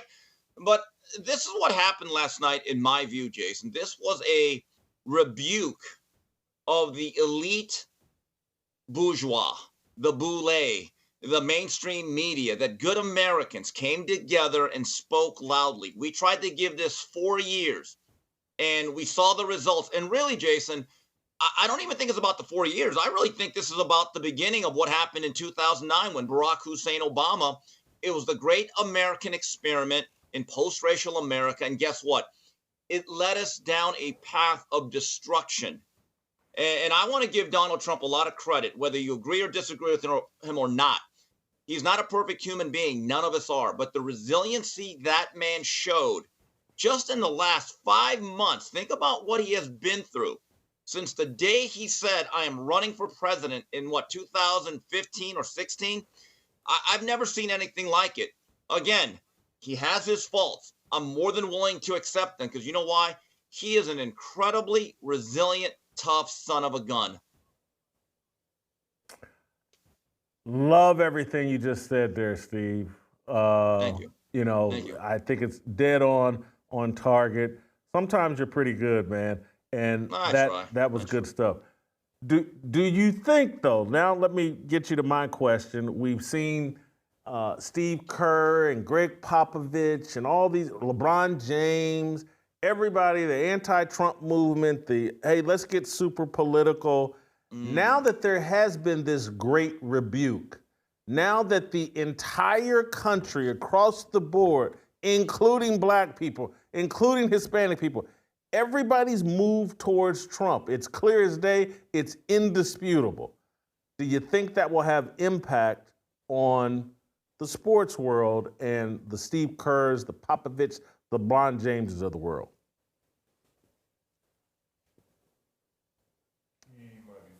Uh-oh, yeah. I kind of think it will, and I kind of akin it a little bit to the Joe Rogans and the Dana Whites that have come along for this ride, and where sports meets the podcast, and you have the Shannon Sharps and the Stephen A's, but I feel like we've pulled in some of these big heavyweights that I think are shifting the paradigm with like a Joe Rogan and a Dana White. Definitely those two, and I would even say particularly Dana White, and not because trust me, Joe Rogan's association with UFC, what Dana White has done, how bold, he went and spoke at the RNC, I believe, in 2016. Mm-hmm. He's been with Trump from the get-go and has stood firmly and told people associated with the UFC, do what you want. Stand, you're not gonna receive any penalty for standing firm on what you believe here over in the UFC. That sets the tone that allows Joe Rogan to do what he eventually ended up doing. And I'm telling Dana White, for a lot of the athletes, I've never seen them really try to go after Dana White. I think they did try to make something out of, Dana White and his wife at a bar on a vacation and him getting physical with her. But that didn't go very far. I think most athletes respect Dana White across the board, regardless of sports. And they respect how successful the UFC is. They respect and understand his mentality. And so to me, Steve, and welcome back, I just think authenticity is going to return to the sports world. These people that have acted like the Nick Bosas and other people haven't existed in football locker rooms forever, and that many of the black players agree with Nick Bosa, agree with Donald Trump, we can now be more authentic. There's no doubt about that. And Jason, you talked about this a day or two ago, that the shame of wearing a MAGA hat or just merely supporting Donald Trump or not being hyper liberal, everyone is now coming out of the closet, for lack of a better term. Here's when I knew the campaign was in trouble for Kamala Harris. I believe Greg Popovich saw the early polling results, and that's why he got sick. That Trump derangement syndrome of his has now become malignant. Oh, poor Greg. Poor Greg. Boy, that first press conference when he's back, I hope there's an enterprising young reporter that never wants to cover another NBA game. Says, hey, Greg, so what do you think about November 5th? And here's the issue. I believe that any of these celebrities, whether it's these degenerate rappers, whether it's these B-list celebrities, these movie stars, or anybody that's in the public sphere, I'm not saying that we have to go out there and put the scarlet letter on them, but we should never forget who they endorse, but more than that, why. I would actually like to get into, were they paid? How much were they compensated? Do they actually believe the message? Because they were anti-American. In my view, when you look at the legacy of the Kamala Harris campaign, it was the nationwide guilt trip, Jason, that failed. That the working class American of every race, religion, color, and creed had had enough. I mean, think about this, Jason. It wasn't just President Trump that won the election. Look what's happening at the statewide level, the House, the Senate, even in LA. Our DA, Gascon, who basically does not criminalize crime, was rebuked. He was shot down. And you even look at the states that Kamala Harris won, the margins have gotten a lot thinner. Now, this could change in 2 years. I understand that. But now, here's the other point, though.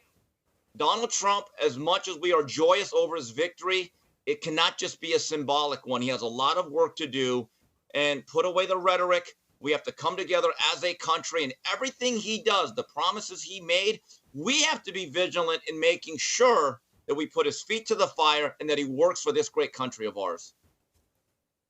Look, I know this is a little speculative, but I feel comfortable in speculating in this fashion.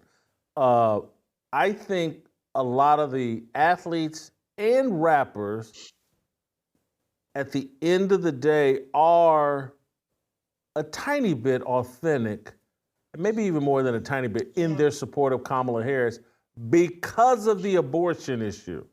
And I know that I'm about to generalize, but when you're having that much promiscuous sex, traveling the country, as an athlete, as a celebrity, and you're knocking up people right and left, and you're used to, well, that'll cost me $100,000, $200,000 to pay to get this woman to have an abortion. And look, this will sound crazy, but there are women that would prefer to get prefer to get pregnant and take a $200,000 abortion check than not get married. It's like it's a hustle. And everybody in that culture knows that that's the game that's being played. I'm going to have unprotected sex. You get knocked up. I'm going to cut you a check. Remember, were you on the show when I played the Gilbert Arenas deal talking about, he was paying women $60,000 a month just to, be his girl on standby and all this other stuff. And that when you give young people, athletic people who aren't that intellectually set, when you give them that kind of FU money, they blow it. And they think that they can write a check to cover up any mistake that they make. Jason, I don't want to be overly cynical about this, but we are fearless here on this fine program. I guarantee you there are women out there that look at one kid as, that's my Roth IRA. That's my T-bill.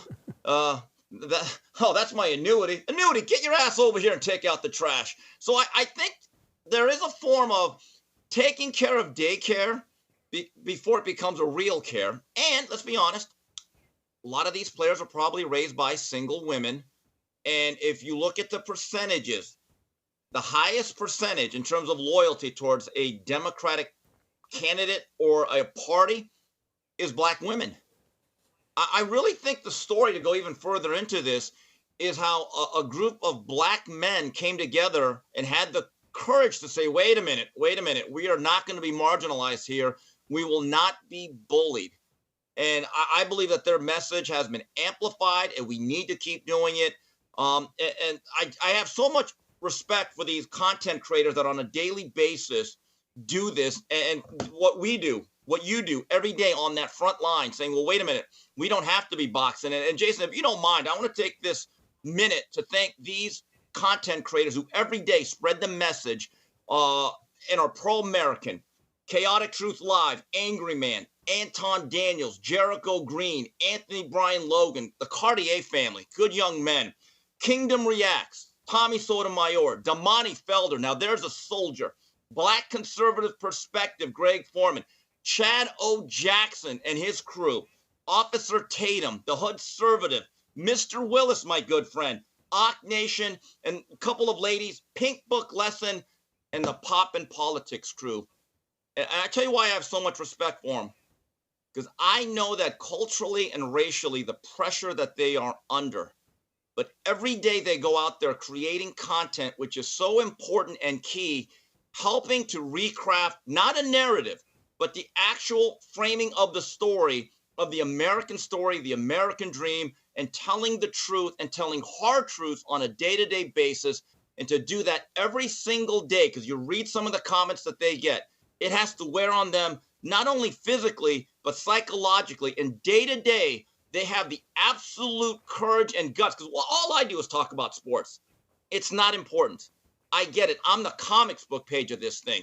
Thankfully, someone will still pay me for it. But what these individuals do They are fine patriots. They are great Americans, and God bless them. And I just want to give you guys a salute. Thank you for your service. I loved everything about that rant except for the use of the word someone. Well, you're not the only one, Jason. Get out of here with that. Wait a minute. Someone. You're not the only one. You could have named me and Mario Lopez. You could have named me. You think Mario Lopez paid me? We are no. See, okay. And there's other people, by the way. But yeah, look. But I'm just telling you, I consistently watch their videos. I watched a lot of their coverage last night. And Jason, you make a great point. You said in your opening monologue, I did not watch the mainstream media. I don't blame you. They're not to be trusted. This is also a rebuke of them. The way they were trying to frame this and their wagging of the finger. And I want to get to one other thing. You're right. I went to YouTube, and I tried not to get too involved in this because I did not want to be let down. Jason, I will give you credit. You're the Black Bambino because you said, like Babe Ruth, you got to the plate. You pointed that Louisville Slugger at the center field bleachers, and you called your shot. I did not want to be let down. When Alex Stein put up a screenshot of the early results, and it was 28-3, and he said, well, wait a minute. Weren't the Falcons up in this? I said, oh, my God, it's happening. And then, Jason, there was like a 2-hour stretch when it looked like we're at the 1-yard line, and then nothing happened. And I'm not going to lie to you. The 2020 vision came to me, and I'm like, oh, my God. What is going on here? And Jason, here's another thing. I want to stick up for my Latino brothers and sisters. Now, if anyone knows anything about me, I went to high school, Montebello High School, graduate of 1990, the Harvard of East LA. 90 to 95% of that school is Mexican-American, Latino. All of them were legal. We never had the ICE come down and raid our school. I still am in touch with many of my classmates, either through friendship, text messages, or Facebook. People would be stunned over how many of my old classmates who I consider friends are not, if not Trump, they are Republican and or conservative and downright MAGA. Okay, we are keeping in touch yesterday. So this whole notion that somehow all Latinos are running from immigration and that they're persecuted. In 2 hours, I will be in Montebello, California, which has been called the Bel Air of East LA. You know what I'm going to see? I'm going to see people living their lives. There will be no immigration raids. No one's going to be taken off. People are going to be dealing with each other. And these fine Americans will be running their businesses, living out their dream. So that right, again, when I see Joe Scarborough trying to point the finger at Mexicans and Puerto Ricans and Cubans, it absolutely disgusts me as an American.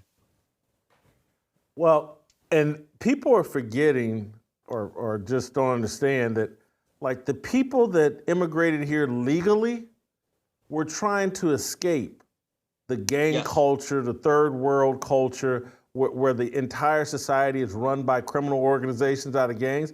And they're upset, like, holy cow, we just ran from that. And they've opened up this border and inviting all these criminal gangs into America, and we're going to be dealing with the exact same thing. That if people wanted to have an honest conversation about why so many Latinos are like, I'm with Trump, is because they're like, hey, that's why I left. I didn't want to deal with Venezuelan gangs running my neighborhood and charging me extra rent or whatever. And so it's Jason, we're more alike than we're different. The guilt trip, again, you people, especially us people of color. And by the way, Kamala never came out with a plan for us Asians. Us crouching tigers want resources too. So again, but I hate hearing this. And this is the guilt trip specifically to black men. How could you not choose a black person? You know who didn't choose a black person? Kamala. Look at who she spoons with in bed every day. Just saying. God bless America. Steve, I'm going to let you go.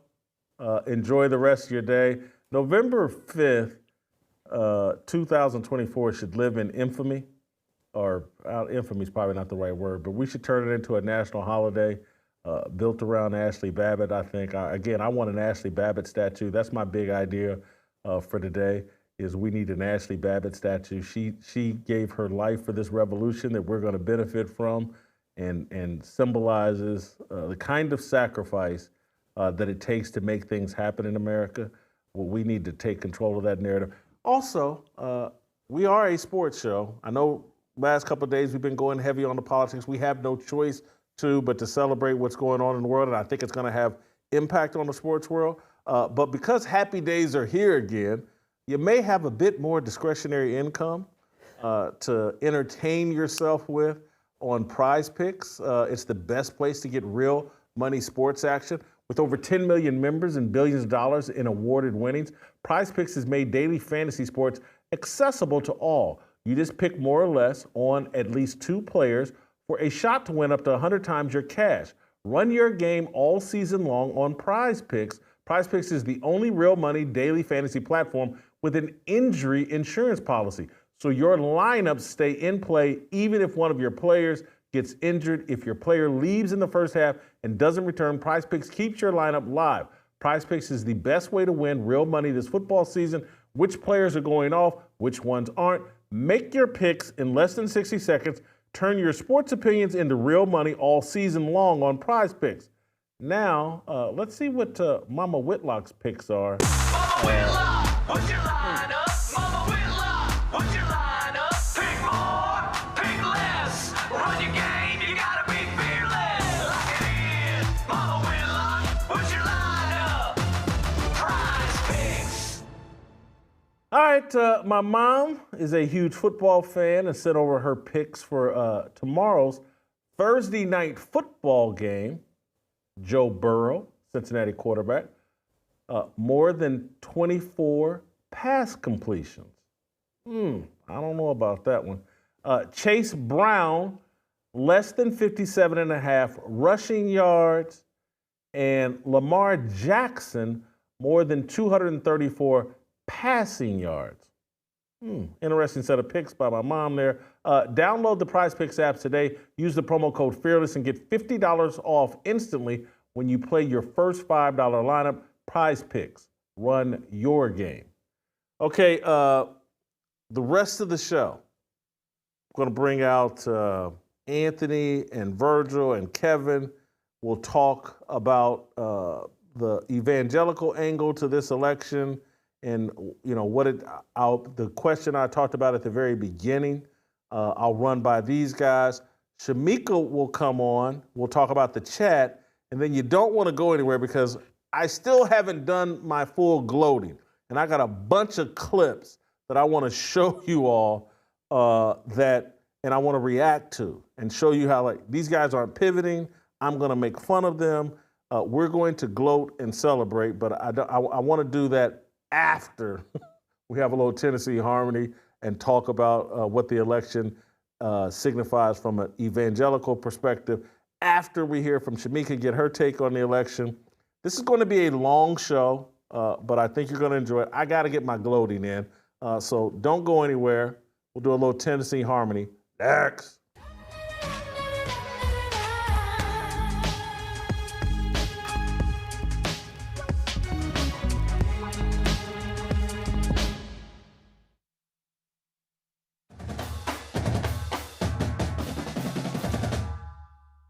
Being up 29-0 and losing a football game. I really don't. This is a little tough for me, and I'm trying my best. And I thank you all for your patience, and I thank you for your heart, because this is really tough for me.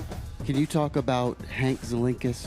He was a true freshman that got the start today at center. Hank Zelinkas. Oh, I'm sorry. I'm thinking Hank. Yeah, he got the start as a true freshman today at center. Can you talk about him? CBS Sports Colorado. CBS, Tyler. I'm not doing nothing with CBS. Next question. Everybody, Buff Nation who supported us, and all the hood that had my back. I thank y'all. God, this is good. Kids got robbed during the game last week. I think that's a travesty, and I trust the recruiting team. I trust our coaches. And please have some faith in me. We good. We all right. That's kind of threatening. Oh, they don't like that. But guess what? We're going to consistently do what we do. Because I'm here and ain't going nowhere. And I'm about to get comfortable in a minute. I'm about to get comfortable in a minute. But we are not an ATM. You're not coming here to get rich unless you really come here with a plan to go to the NFL and get your degree. You know, we can sit up and talk about great coaching and great this and great that all we want. But it's gonna be a credit card swipe some kind of way with all these guys going to these playoffs, right? Right. You better get me right now. This is the worst we're gonna be. You better get me right now. What's up, boss? You believe that? Of all the hold on. Oh no. Do you believe in that? Welcome to Extra Fearless with Jason Whitlock. I am Jason Whitlock, your host.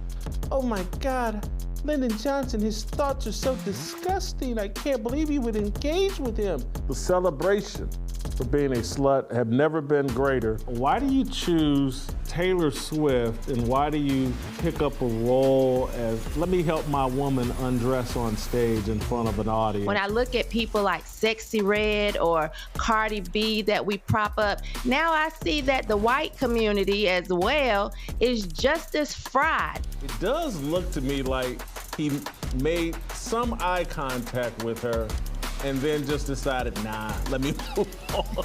The BET Awards seems like a psyop at this point. It's just Democratic brainwashing. Get in there and fight for all the things.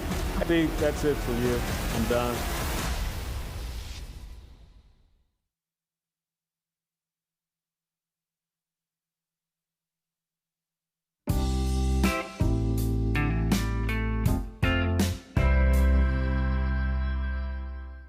All right, welcome back. Time for a little Tennessee Harmony, a little Christian spin on the election results last night. Anthony, Virgil, Kevin here in studio with me, or Virgil over Skype. Anthony, you get us started with a prayer. Father God, we're thankful today for your grace, your mercy, your blessings upon us. Father, as we recognize the change in our election, we're always reminded that King Jesus is always on the throne, and we're thankful for that. In Christ's name we pray. Amen. Virgil, I'm going to start this with you. I want to read something that, some information Steve Deace put out. Steve Deace, colleague of mine here at The Blaze. Only 22% of the electorate was white evangelicals, the smallest turnout of evangelicals Trump has ever had, 26% in 2016, 28% in 2020, and matches the lowest evangelical turnout since Romney in 2012. He did win 81% of them, Trump did, but Trump paid no penalty whatsoever for watering down his pro-life messaging, even if it hurt his evangelical turnout. Yeah.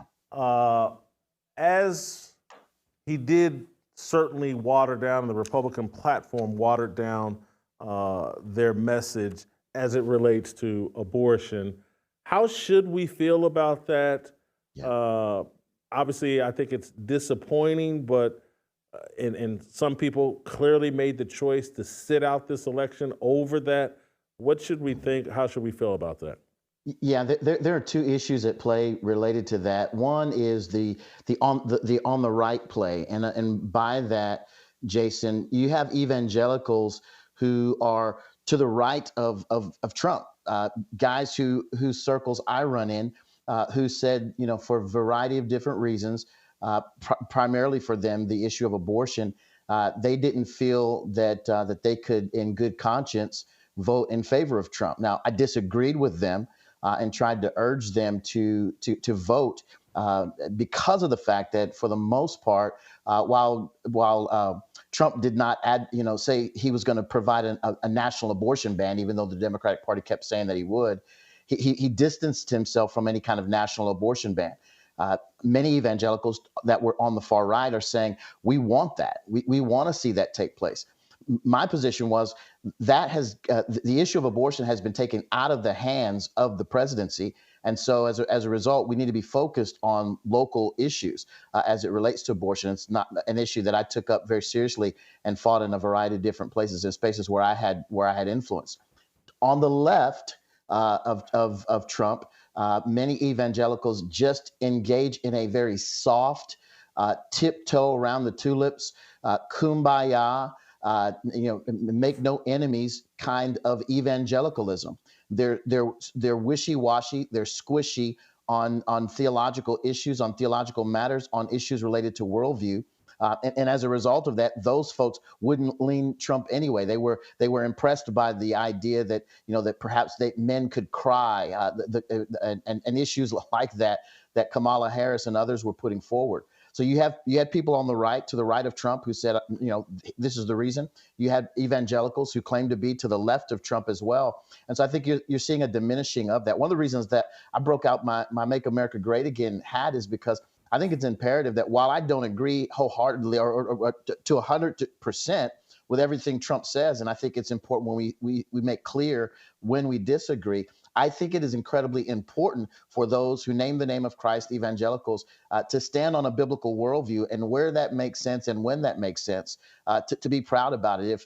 If some of these pastors here in Georgia can make claim about Kamala, they're doing it in the pulpit. I would never do that. I could definitely use my platform and others to promote what I believe as well. Anthony, what do you think about evangelicals perhaps sitting out?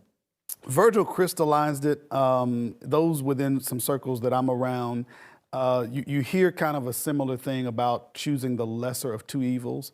And even though Steve Deace's reporting shows that did not play a part, those with whom I've spoken with, it did play a part when he softened his stance on abortion and even LGBTQ. He's kind of softened that a little bit. And so now they see it as, hey, I'm choosing between which one of these people I particularly like their policies, the rest of them most. But that was a valuable point, abortion and LGBTQ issues. And so there are some that I see. But other than that, Virgil crystallized it pretty well. Well, it seems to me a lot of the evangelical churches seem to be infiltrated, especially during COVID. There's a guy down there near Virgil named Andy Stanley, who I used to be a big fan of. Got a huge church. His father was also a minister. He's gone a separate way entirely, like a guy who I couldn't even listen to anymore. A guy who I respected. I've actually been to his church a few times. And so I think a lot of these evangelical churches have become LGBTQ havens, pro-abortion havens, Black Lives Matters havens for these folks. And so I think some of them were actually voting the other way. So I think some of them have been convinced by their pastors. Who was the guy we saw a couple weeks ago here? That pastor was leading people to vote for Harris because she was a woman, right? I mean, so you're seeing this more and more. And I don't think it's a good look for Christians. I don't think it's a good look for the evangelical movement. It's moving away from the conservative right and moving away from, it seems to me, Christianity in general. I think the big play here was the Amish. We kind of joke about the Amish here, but there's two major swing states, and they're Ohio and Pennsylvania. There's over 100,000 Amish in each one of those states. And if you look at the numbers, it's close, sometimes closer, almost 100,000 votes difference. And those people came out strong in support of Trump. And of course, the Amish are Christian, super duper conservative. And I think they made a difference as well. But my take on the evangelical folks, it's really softened, I think, especially since COVID. So, and I know that this question has been asked now for 8-9 straight years, but it was asked again of me this morning by someone that I was friendly with, has my cell phone number, used to communicate with. And the question seems so redundant and so ridiculous to me if you've watched the show and listened to me, and I think it's been explained over and over and over again, but people are asking the question again today, and someone asked me, as a Christian, I just don't understand how you could support and or vote for Donald Trump, who behaves, I want to read the thing exactly, could ever vote for a dude that represents the exact opposite values of Jesus. I gave an explanation earlier in the show. I Virgil, you got your MAGA hat on. You're self-professed Christian. How could you do it? Donald Trump behaves in a way that's antithetical to Jesus Christ. Yeah, a lot of the things that we hear about and read about in the news media are to be questioned. I really consider Donald Trump one of the first podcast presidents. He didn't really lean into mainstream media for the purpose of getting a message out or his story out. He went to a lot of podcasts and other outlets to share his message. So first of all, a lot of the stories that we hear are really clouded through a lens that is very left-leaning. Secondarily, when I'm looking at a president, I'm voting for a president, not a pastor, not a priest, not a pope, not a pontiff. I'm actually looking for someone who is going to enact the right policies that are going to help us all as Americans long term. Were I to elect a president, or were I to elect a pastor, I would, one, that's not a vote. That's something that I would look to Scripture related to.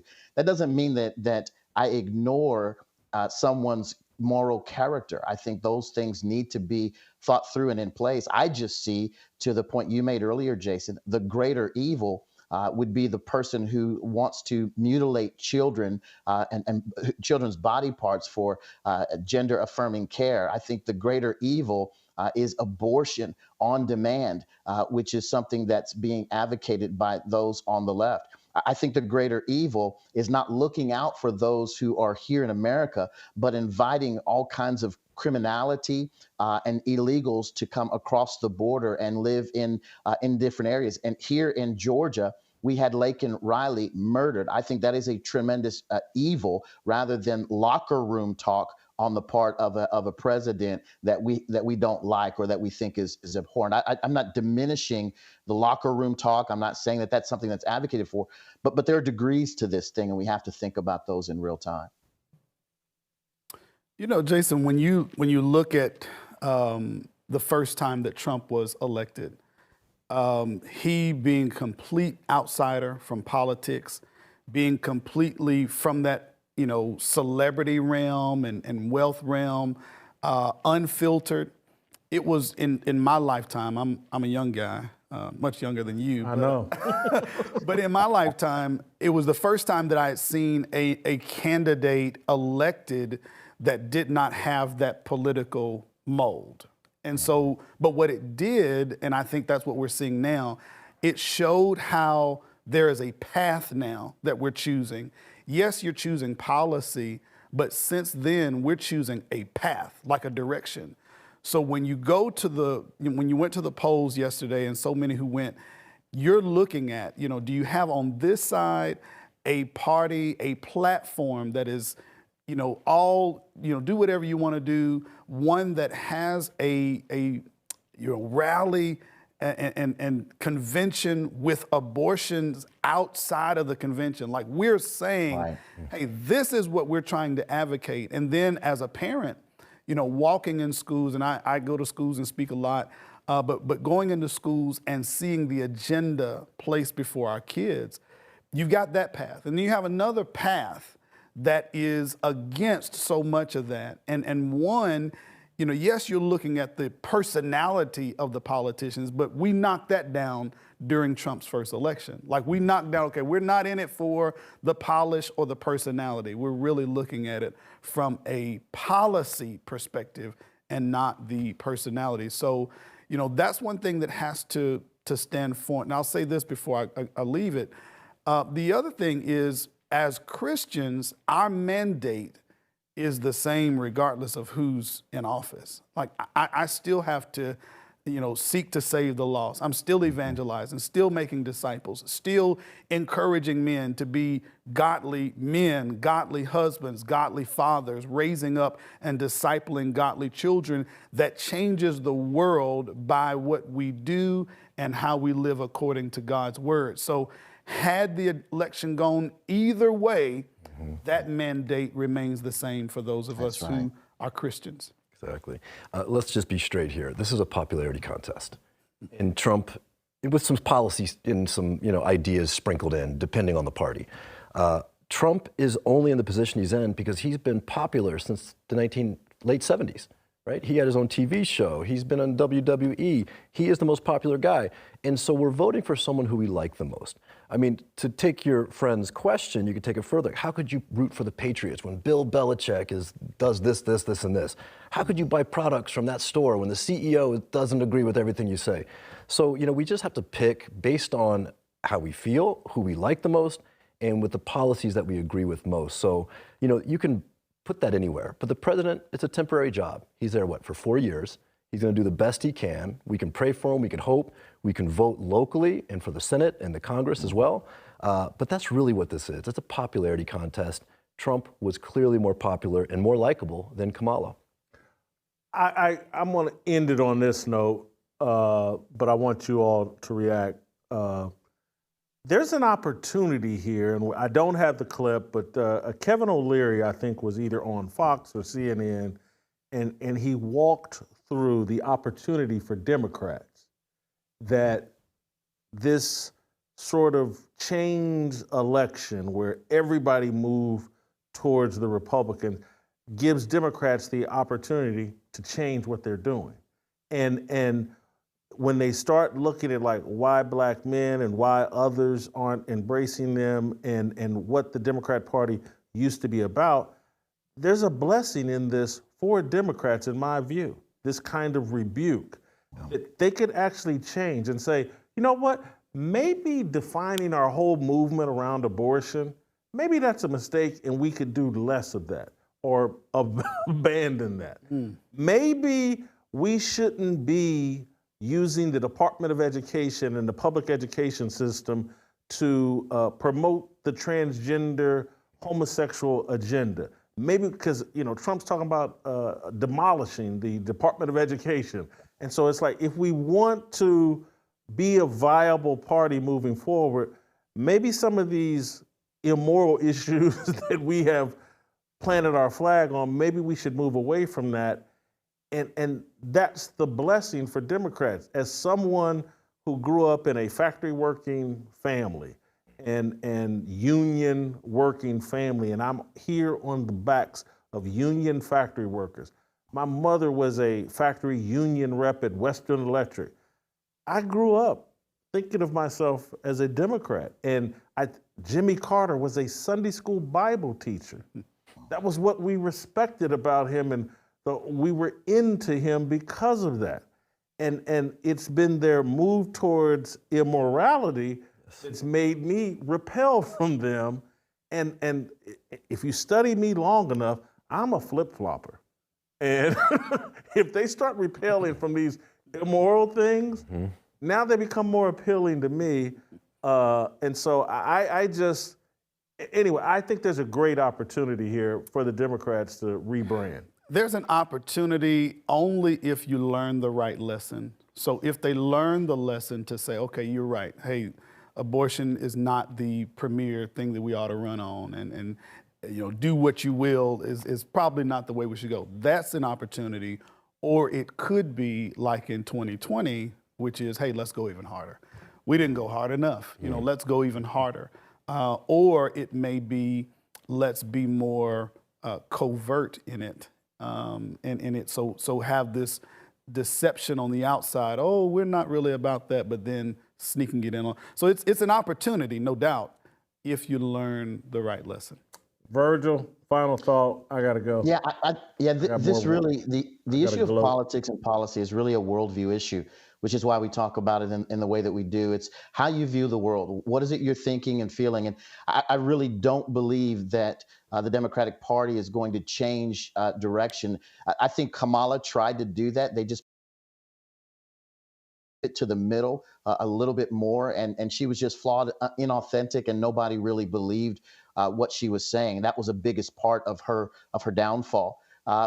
Again, it's about worldview, and people need to go back to everything that you've been talking about, Jason, on this show, everything that we get an opportunity on a weekly basis to talk about, which is the Bible, biblical worldview, anchoring ourselves in that truth. And regardless if it's right or left, Republican or Democrat, anchoring ourselves in the truth. And in that, I think we'll be good to go.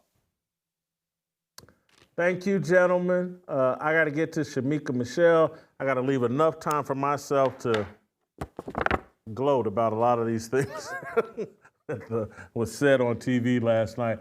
Shemeka Michelle and what you guys are saying in the chat. Next.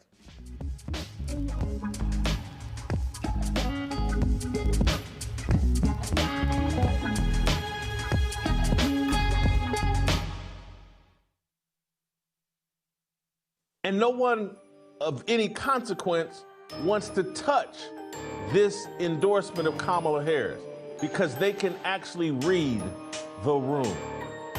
LeBron can't. He's an idiot. He has no idea which way the wind is actually blowing. The whole racial grift is over.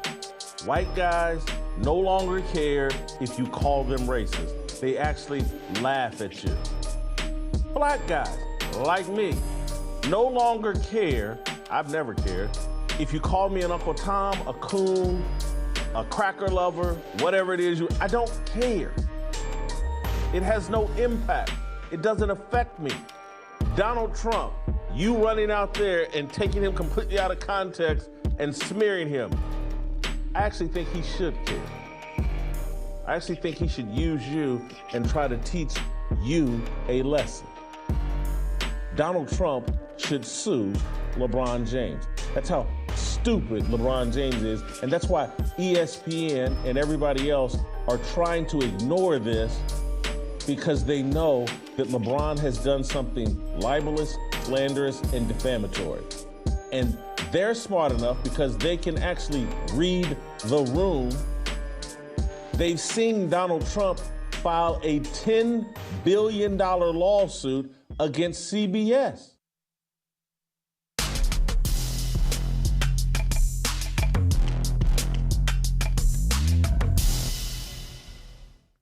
Welcome back, Shemeka. How was your night last night? You know what? I may just let you hang out as I even gloat and play some of these clips. You got some time today, or are you busy? I have time. I have time to gloat today. Oh, wow. Anyway, your thoughts on what popped off last night? Jason, it has been great. The liberal tears, so tasty. And you are right. They taste better in 2024 than they would have tasted in 2020. They have aged like fine wine. I mean, delicious, just so good.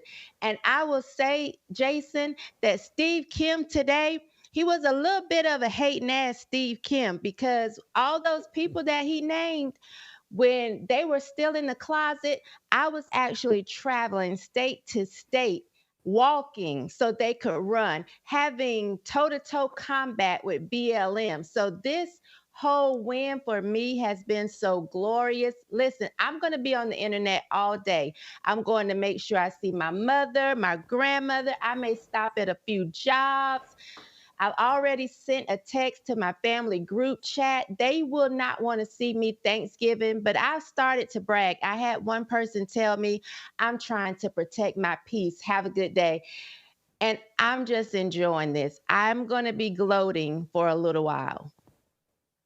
And so you feel comfortable joking with your family about this, and they were on the other side of this? Yes, they were on the other side and giving me a hard time, maybe not directly, but like uninviting me to the cookouts. I've had to deal with that, or coming to my daughter's graduation to drop off a gift, but then leave. Like, I've been the crazy Trump supporter for a while, and just now I feel vindicated. Like, I got a few text messages from some people I went to school with. I had a call just come in that I couldn't answer. These are people that I haven't talked to.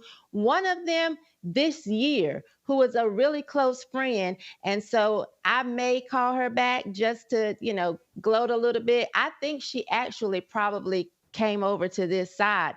But yes, I feel completely comfortable because I stood out there and put my neck out there when so many other people didn't. Like, these last, I would say, couple months maybe, people have really been hopping on board, and I'm happy.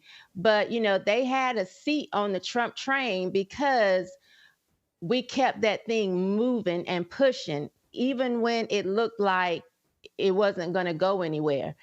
And so I feel like I had pie on my face after 2020 a little bit, but I ate it, I licked it off, and I kept going, and here we are today.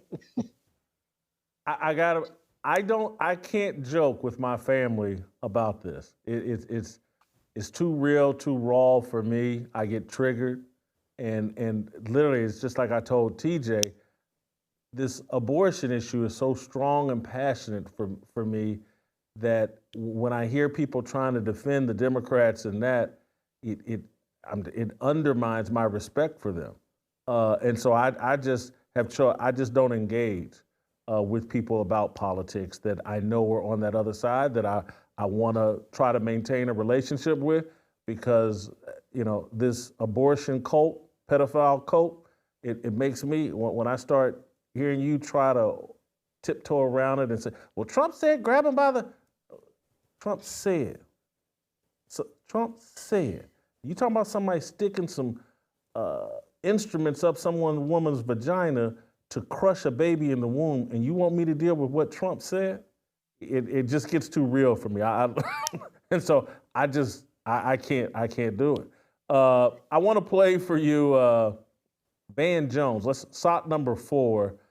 This is Van Jones talking about how last night's win, Black women's dreams were crushed. Let's play shot number 4.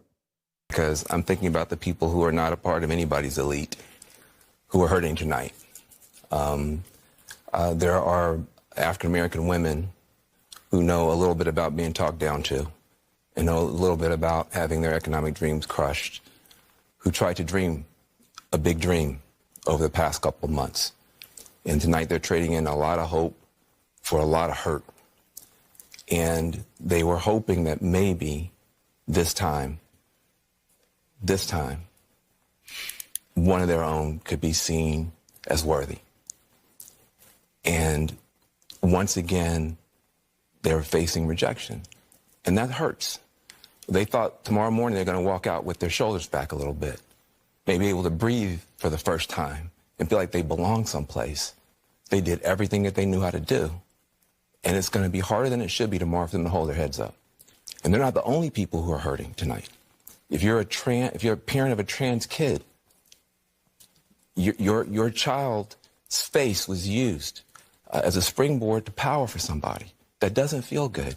There are going to be people tomorrow, we're going to be handing clothes at the dry cleaners to people who don't have papers. There are going to be people who are going to be cleaning your teeth tomorrow who don't have papers. And they're terrified tonight. And so it's easy to blow this off. Oh, look at the elites. They're going to get their comeuppance. It's not the elite that's going to pay the price. It's people who woke up this morning with a dream and are going to bed with a nightmare. And those people didn't deserve to be respected and held and talked to. Those are the people who are going to pay the price for whatever Donald Trump decides to do. Yeah, but Van, how do we know that those people didn't vote? A large portion of those people aren't part of the people that elected Donald Trump. Well, right? I think that's a good part of the electorate. And the black women, the party, the Democratic Party, let those black women down. Not Donald Trump. As it relates to the black woman part of this with Van Jones, this is to me, it comes from a place of guilt that he married a white woman, and so he has to go on TV and act like he's ride or die with black women. He can't keep it real. And so he well, I know I didn't marry one, I know I don't want one, I know I wouldn't be caught dead with one, but let me go on TV and pretend like, oh, I'm in so much pain. This Indian woman who ain't black didn't get to be president, and I know you black women are crushed. It's all in. I can't stand Van Jones. I can't stand the tone. There are women who are crushed today. He goes into full little high-pitched Barry White voice. It's probably the way he talks to white women when he's bedding them. So let me give the black woman a little taste of how I talk to these snow bunnies. I'm trying to just keep it through. Your thoughts? Yeah, I think Van Jones needed a pair of little dangly earrings with a ball on on the end, because they certainly aren't where they're supposed to be. And when he talks about the economic dreams being crushed, they've been crushed for the last few years. Every time we pulled up to the gas pump, every time we pulled up to the grocery store to have to feed our families, our economic dreams have been crushed. So I don't know what he's talking about when he talks about being rejected. You know who is going to be rejected, Jason? While he's sitting on TV, his wife is somewhere being nailed to the cross by a man that actually has a pair of balls. That's who's being rejected, him. Because that was the weakest, wussest thing I have seen in a long time. Joy Reid, who I love to call Rachel Maddow, she also, had some harsh words for white women. And she played the race card like they all do. Let's play SOT number 3. Let's hear from Joy Reid. It's a state that I think Democrats definitely were reaching for. There was a lot of work to try to turn out the college campuses, which were really thick and really packed, and try to turn out the suburbs. And I think there was a lot of hope because of just the insanity, can we say fairly, of the person who's running for governor in that state, and the thought that, defeating him would also carry Harris in. But in the end, if they didn't make their numbers and essentially exceed the numbers that Joe Biden had in the suburbs, and I think we have to be blunt about why. Black voters came through for Kamala Harris. White women voters did not. That is what it appears happened in that state, is that if you can't flip enough white women, and we've talked about this on this set numerous times, is that you have a state where you've got a 6-week abortion or a 12-week abortion. I think theirs might be 12 weeks. Yep. But it's a state where women lost their reproductive rights, where there was a very heavy push to get women to focus on not putting in place, re-electing, putting back into the White House the person who was responsible for taking those rights away and restoring them. But that message obviously was not enough to get enough white women to vote for Vice President Harris, a fellow woman. This will be the second opportunity that white women in this country have to change the way that they interact with the patriarchy. And, God bless Shannon Watts, who has tried to have that conversation. But if people aren't receptive to it, and if people vote more party line or more on race than on gender and on protecting their gender, there's really not much more that you can do but tell people what the risks are and leave it to them to do the right thing. Let me translate what she's saying here, just because these people struggle with keeping it real. She's arguing white women in North Carolina, and just white women in general, let down the feminists who want to tear down the patriarchy. She said something about how they interact with the patriarchy. What she's really saying is, hey man, these white women won't get on board with tearing down the patriarchy.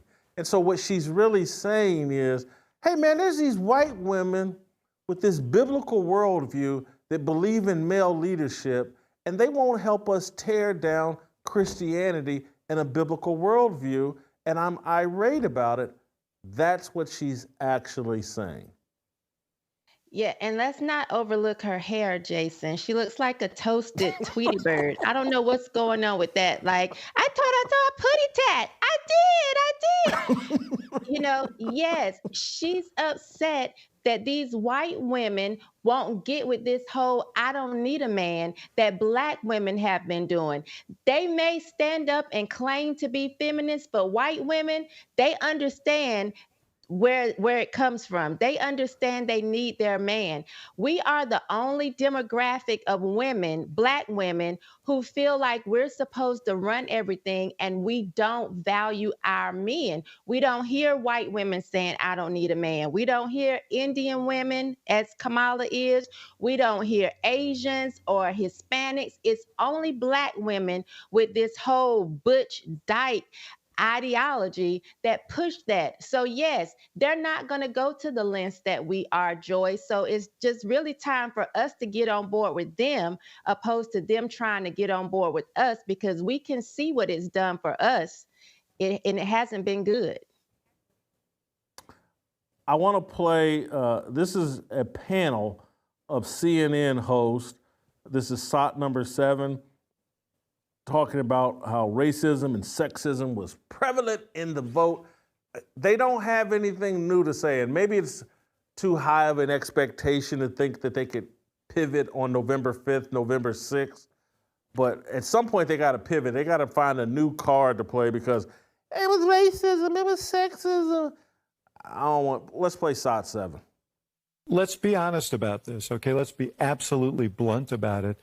There were appeals to racism in this campaign, and there is racial bias in this country, and there is sexism in this country. And anybody who thinks that that did not in any way impact on the outcome of this race is wrong. Can you imagine a woman of color acting like Donald Trump acted, even for one day? The kinds of stuff that he said, the kinds of things that he did, the way that he would insult people. If you're a person of color, you don't feel you have that freedom. You feel like you really are somewhat constrained. You're always running something in the back of your mind like, how am I going to be perceived? And also, if I say this, will they think that all black people are this way or all women are this way?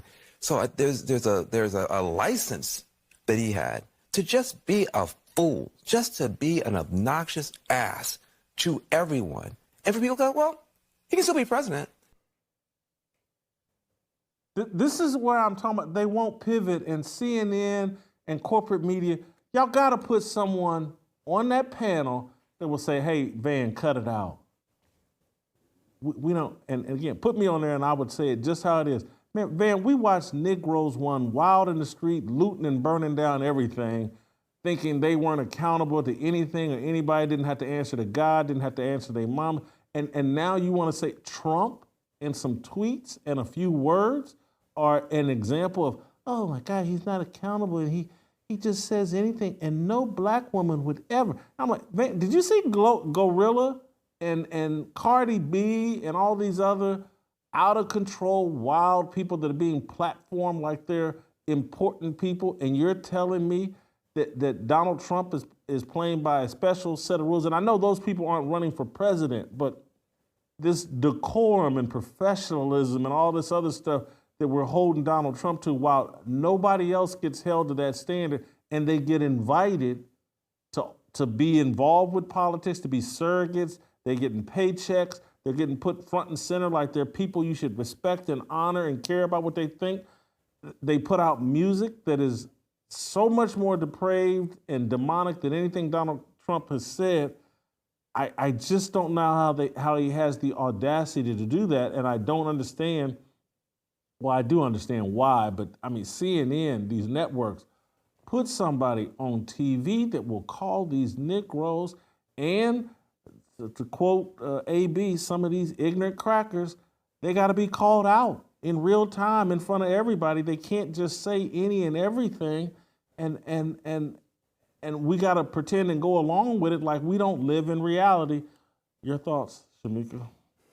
Yeah, Hetty Murphy must have been joking, because we do feel comfortable saying the things that Donald Trump says. I certainly do. And we also watch people like Jasmine Crockett, Fannie Willis, people that are supposed to be in positions to carry themselves a certain way. Maxine Waters. Maxine Waters, the woman that looks like the Lil Wayne mayor, the lookalike, I forget her name, but we've watched them act very unseemly, and people have praised them, especially the Black community. So I'm not sure what he's talking about, but it's just more lies coming from him.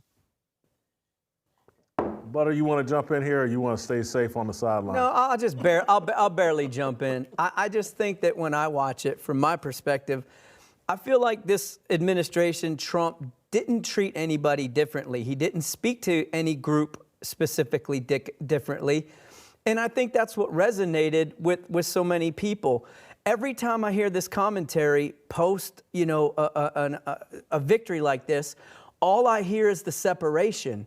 And I think that was one of the allures of this campaign, and why people came out and supported Trump the way they did, is because he doesn't distinguish people as different. He speaks down to and up to everybody the same. Love it. Let's play SOT 11. Let's give Al Sharpton his little final moments in the sun, because I think it's over for Al Sharpton. I think this is it. He'll never be relevant in another presidential election again. I hope, because I'm evaluating these Democrats on day one. Let's see where they are 20 days from now. Let's see where they are after 4 p.m., because I guess Kamala, it's been reported at 4 p.m. today she's going to concede. But anyway, let's hear from Al Sharpton, SOT number 11. Well, I think a serious assessment must be made to really understand the fear that Donald Trump was able to play on people, and to really, rather than just finger pointing and name call, really understand what drove a lot of voters to not go where, in my opinion, logic should have brought them, and whether the messaging was right. But I also go back to the point I made earlier, and Joe raised, we cannot ignore there is still a lot of racism and gender bias in this country. And I think for us to ignore that and not try to bring that front and center so we can heal that would mean that we would end up in the same place. Kamala Harris is a woman of color in an interracial marriage, running as a woman to be the head of state. That is something a lot of Americans are not ready to deal with. How we move that forward, we need to face it and deal with it. And I hope we do it in a way that shows that we will be more mature than when they lost. There will be no January 6th insurrection from our side. It must be the maturing of America. They have nothing. If I entered a marathon today and came in last place, which I would, Al Sharpton would go on TV and ignore my weight and say, it was racism.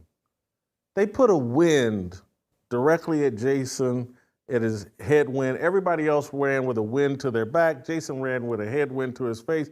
It was racism, and we can't ignore that. It's not that he's fat. It's not that he didn't prepare for the race. It's not that, he stopped at Burger King midway through the race. It's none of that. It's racism. Racism, it explains everything. Black people can't do anything in this country, even though we've watched black people do incredible things in this country, but they can't do anything because it's racism. We elected a man named Barack Hussein Obama in 2008, 7 years after Arab people, and we blame Saddam Hussein and everybody else for tearing down the World Trade or blowing up the World Trade Center or whatever it is they did, participating in that controlled demolition. We elected that man to the presidency, but twice. But now, when it's Kamala, a little Indian woman, racism and sexism reared its ugly head, and we just couldn't do it. Man, they got to come up with something new. They got to come up with something. These guys are Vanilla Ice, and all they got is Ice Ice Baby. Well, what's the number two? Give me. Remember, but are you old enough to remember buying albums and there'd only be one good song on an album? One hit wonder, man. Yeah. I mean, there's nothing worse than buying an album, and particularly back in the days, an album where you had to go pick up the deal and move it back to hear the song again, or a cassette, you had to rewind a cassette tape to hear the one good song again. They wear me out, Shemeka, and I hope this is, I'm telling you, in 2026 midterms, I don't think Al Sharpton will have a voice anymore. I think they're going to have to fix this. Yeah, Jason, I actually still have albums and a record player, and I love it. So I remember that as well. And I hope Al Sharpton doesn't have a voice. It should be insulting to people that they continue to say people rejected Kamala simply because of sexism and racism. They're not giving people credit for actually looking at policies. One of the texts I got this morning was from a classmate who said they voted Republican for the first time, and the top thing for them was illegal immigration. So when they claim that people are only doing it for those two reasons, it's just very insulting to say you couldn't have any other reason, nothing else mattered to you in your life but sexism and racism. That's just very dishonest. And at this point, I'm sick of hearing from Al Sharpton. The way he looks, I just want him to sit and tell some racism stories and call it Tales from the hood or something, because he is old and decrepit and played out, and I'm tired of it. There's one here. This clip here that I want to play, and I don't want to beat a dead horse, but we got to beat this dead horse because these people they keep putting on TV, they got nothing. They got nothing. It's racism, and they all have to end. Joy Reid, Al Sharpton, Simone Sanders, Juan Williams. And he's an oldie but a goodie. I had them edit this down. It's really a 5-minute clip. I had them edit it down to 3 minutes and 20 seconds or so. I hope that we capture the full essence of his stupidity. And I'll give Fox News credit. And I don't know if this will come across in the clip. I don't know how it's edited. But I'll give Brett Baer and the people, Karl Rove, I think, they gave Juan quite a bit of good pushback. But man, I was like, these guys, they can only say one thing. Let's play the Juan Williams clip.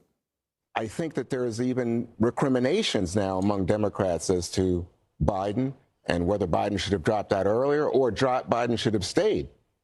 Would a white male have done better? Obviously, Trump has defeated 2 women and now a black woman. So there's all of these questions. But to my mind, it seems to me incredible that a guy who led an insurrection against the United States government is potentially now, like a phoenix going back into the Oval Office. It's unbelievable. Well, you have to consider the fact, Juan, that a lot of people didn't think that was an insurrection. They thought it was a riot, but not an insurrection. And had they thought it was an insurrection, I don't think he could have won.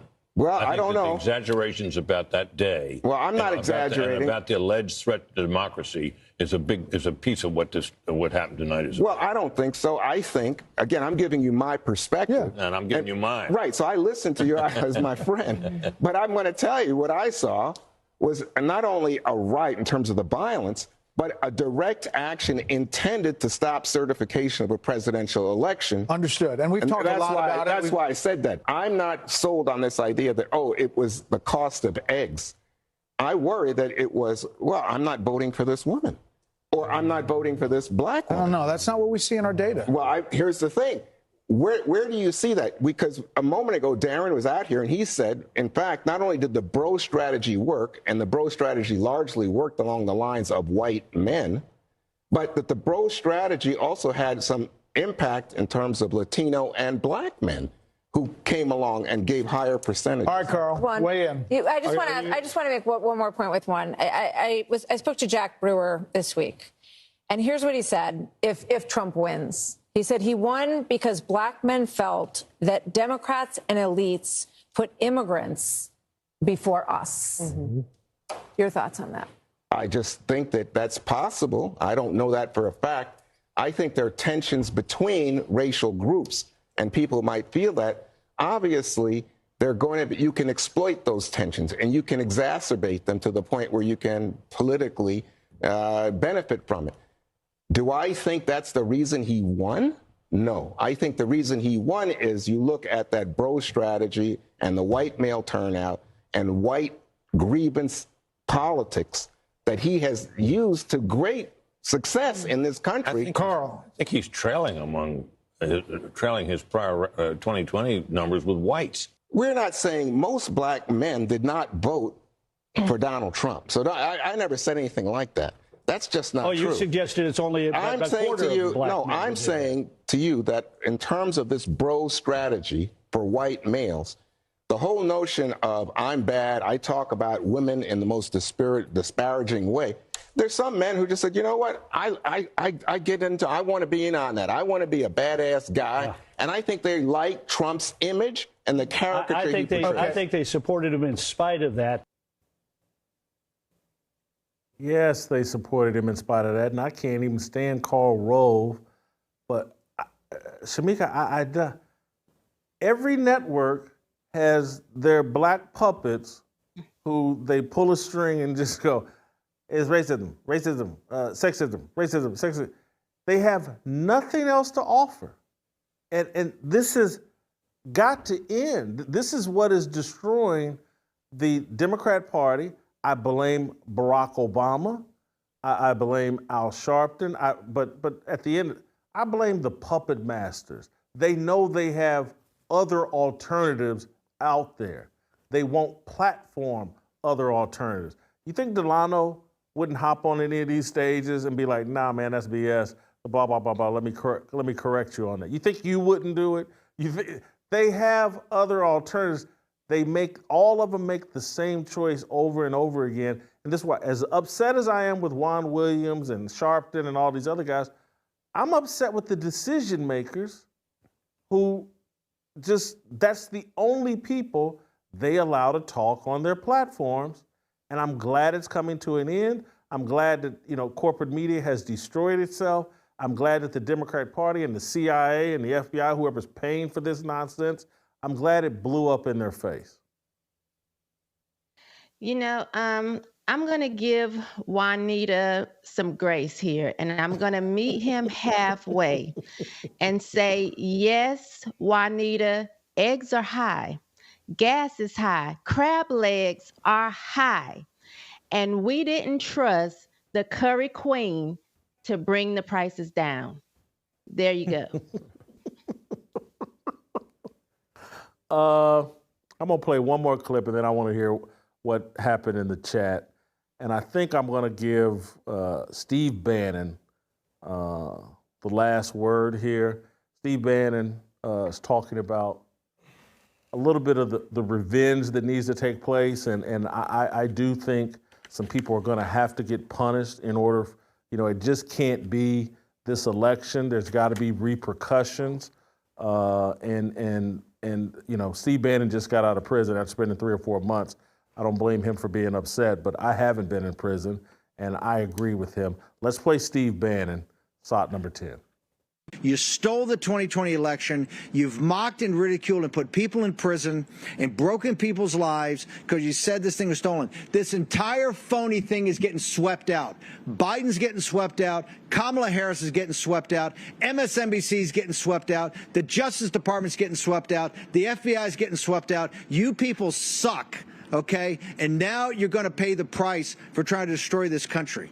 And I'm going to tell you, we're going to get to the bottom of where are the 600,000 votes. You manufactured them to steal this election from President Trump in 2020. And think where this country would be if we hadn't gone through the last 4 years of your madness, okay? You don't deserve any respect, you don't deserve any empathy, and you don't deserve any pity. And if anybody gives it to you, it's Donald J. Trump, because he's got a big heart and he's a good man. A good man that you're still going to try to put in prison on the 26th of this month. This is how much you people suck. Okay? You've just tried to destroy his business thing, and he came back in the greatest show of political courage, I think, in world history. Like Cincinnatus coming back from the plow. He's the American Cincinnatus. And what he has done is a profiling courage. We've had his back, but I got to tell you, he may be empathetic. He may have a kind heart. He may be a good man, but we're not, okay? And you deserve, as Natalie Winters says, not retribution,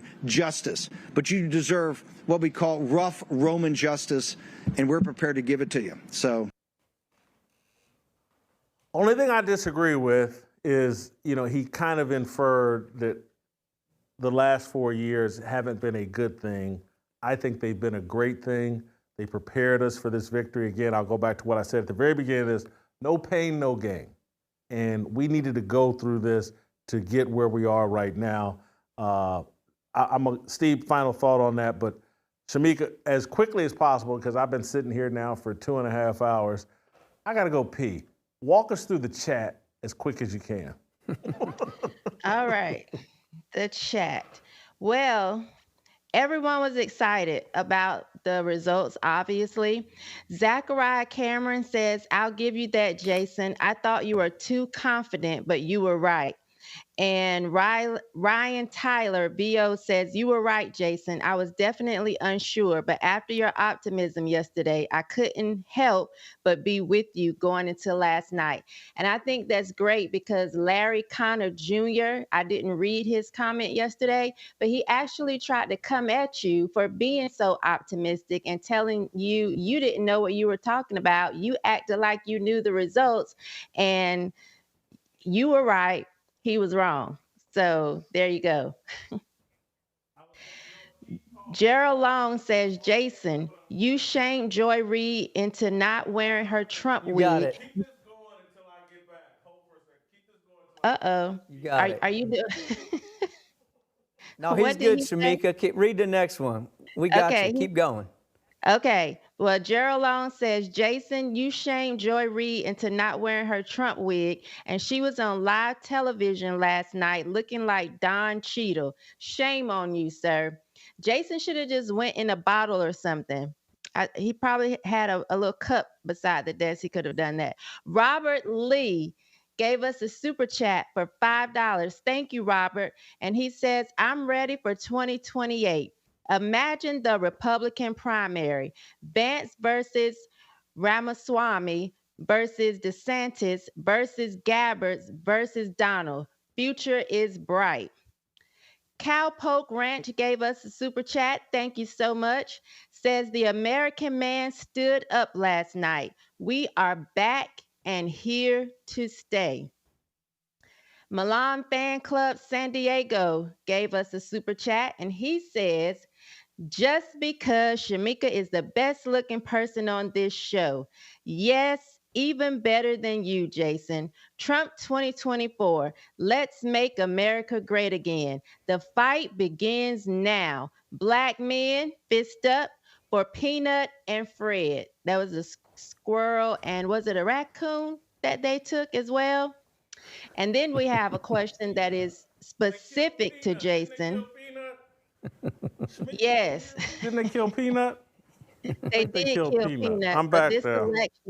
This election was for Peanut. And Julian Thornton wants to know, Jason. He says, Shemeka, get Jason to explain what happened to him and Bryson. Haven't seen him on the show since he tried to go back and forth with him on hip hop being gay.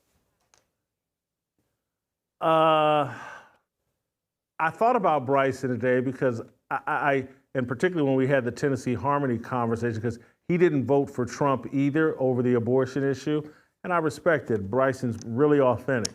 Look, nothing really happened with Bryson. Bryson's a young guy with a lot of energy and a lot of passion that if you go back and watch his last appearance on the show, yet I was crystal clear with Bryson about what we wanted to talk about, and he wanted to talk about something else. And then at the end of the day, I get to say, well, hold on, if someone is refusing to talk about what I want to talk about on my show, maybe they're not the greatest fit. I love Bryson's music. I like Bryson's passion. But, you know, I do. It's not that you have to agree with me, but if I say, hey, we're talking about Aaron Rodgers, and you want, and again, this isn't an exact example, but if I say I want to talk about Aaron Rodgers and you say, well, no, I want to talk about Tom Brady, I'm going to say, well, go do that on your show. We're talking about Aaron Rodgers today. That's all. And so I don't think Bryson couldn't understand that. I think he went to Instagram even before the show was released and started, you know, putting out his side of the story. I won't say that he attacked me, but I like Bryson. I like his music. But, you know, sometimes not everybody is the perfect fit for this show. These aren't Supreme Court positions. And you know, I'm not opposed to having Bryson back, but, you know, sometimes I used to be a know-it-all. And sometimes you got to let know-it-alls have their own platforms and they can do what they want to do. And again, none of this is trying to disparage Bryson. I could rattle off, you know, people that years of a relationship with me.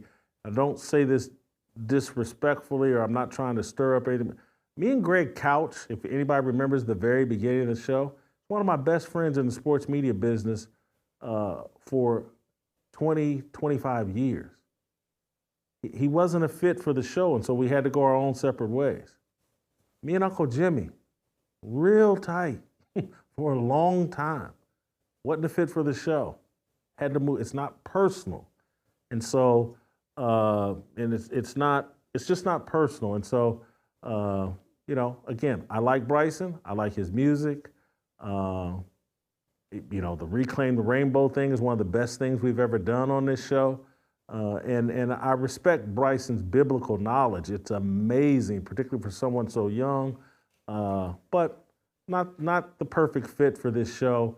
And I think if you watch this show long enough, it's not about whether you agree or disagree with me, but it's like if I say, hey, we're talking about Tom Brady today, and you insist on talking about Brett Favre, I'm going to say, okay, let me find someone who wants to talk about Tom Brady. We'll leave it at that. Anything else? I'm sorry, I didn't mean to go on that long with that, but anything else, Shemeka? That's it? That's it. And Yeah, that's we've been all. here long enough. Happy MAGA Day to everybody. Play tomorrow, and we'll see you tomorrow.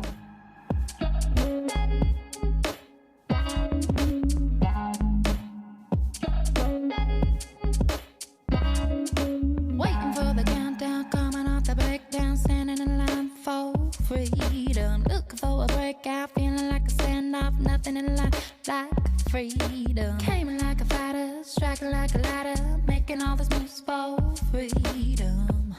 I want freedom.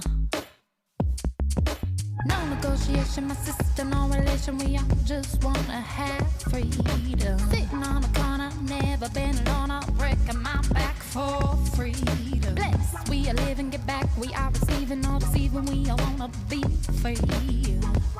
We want freedom. I wanna be. I just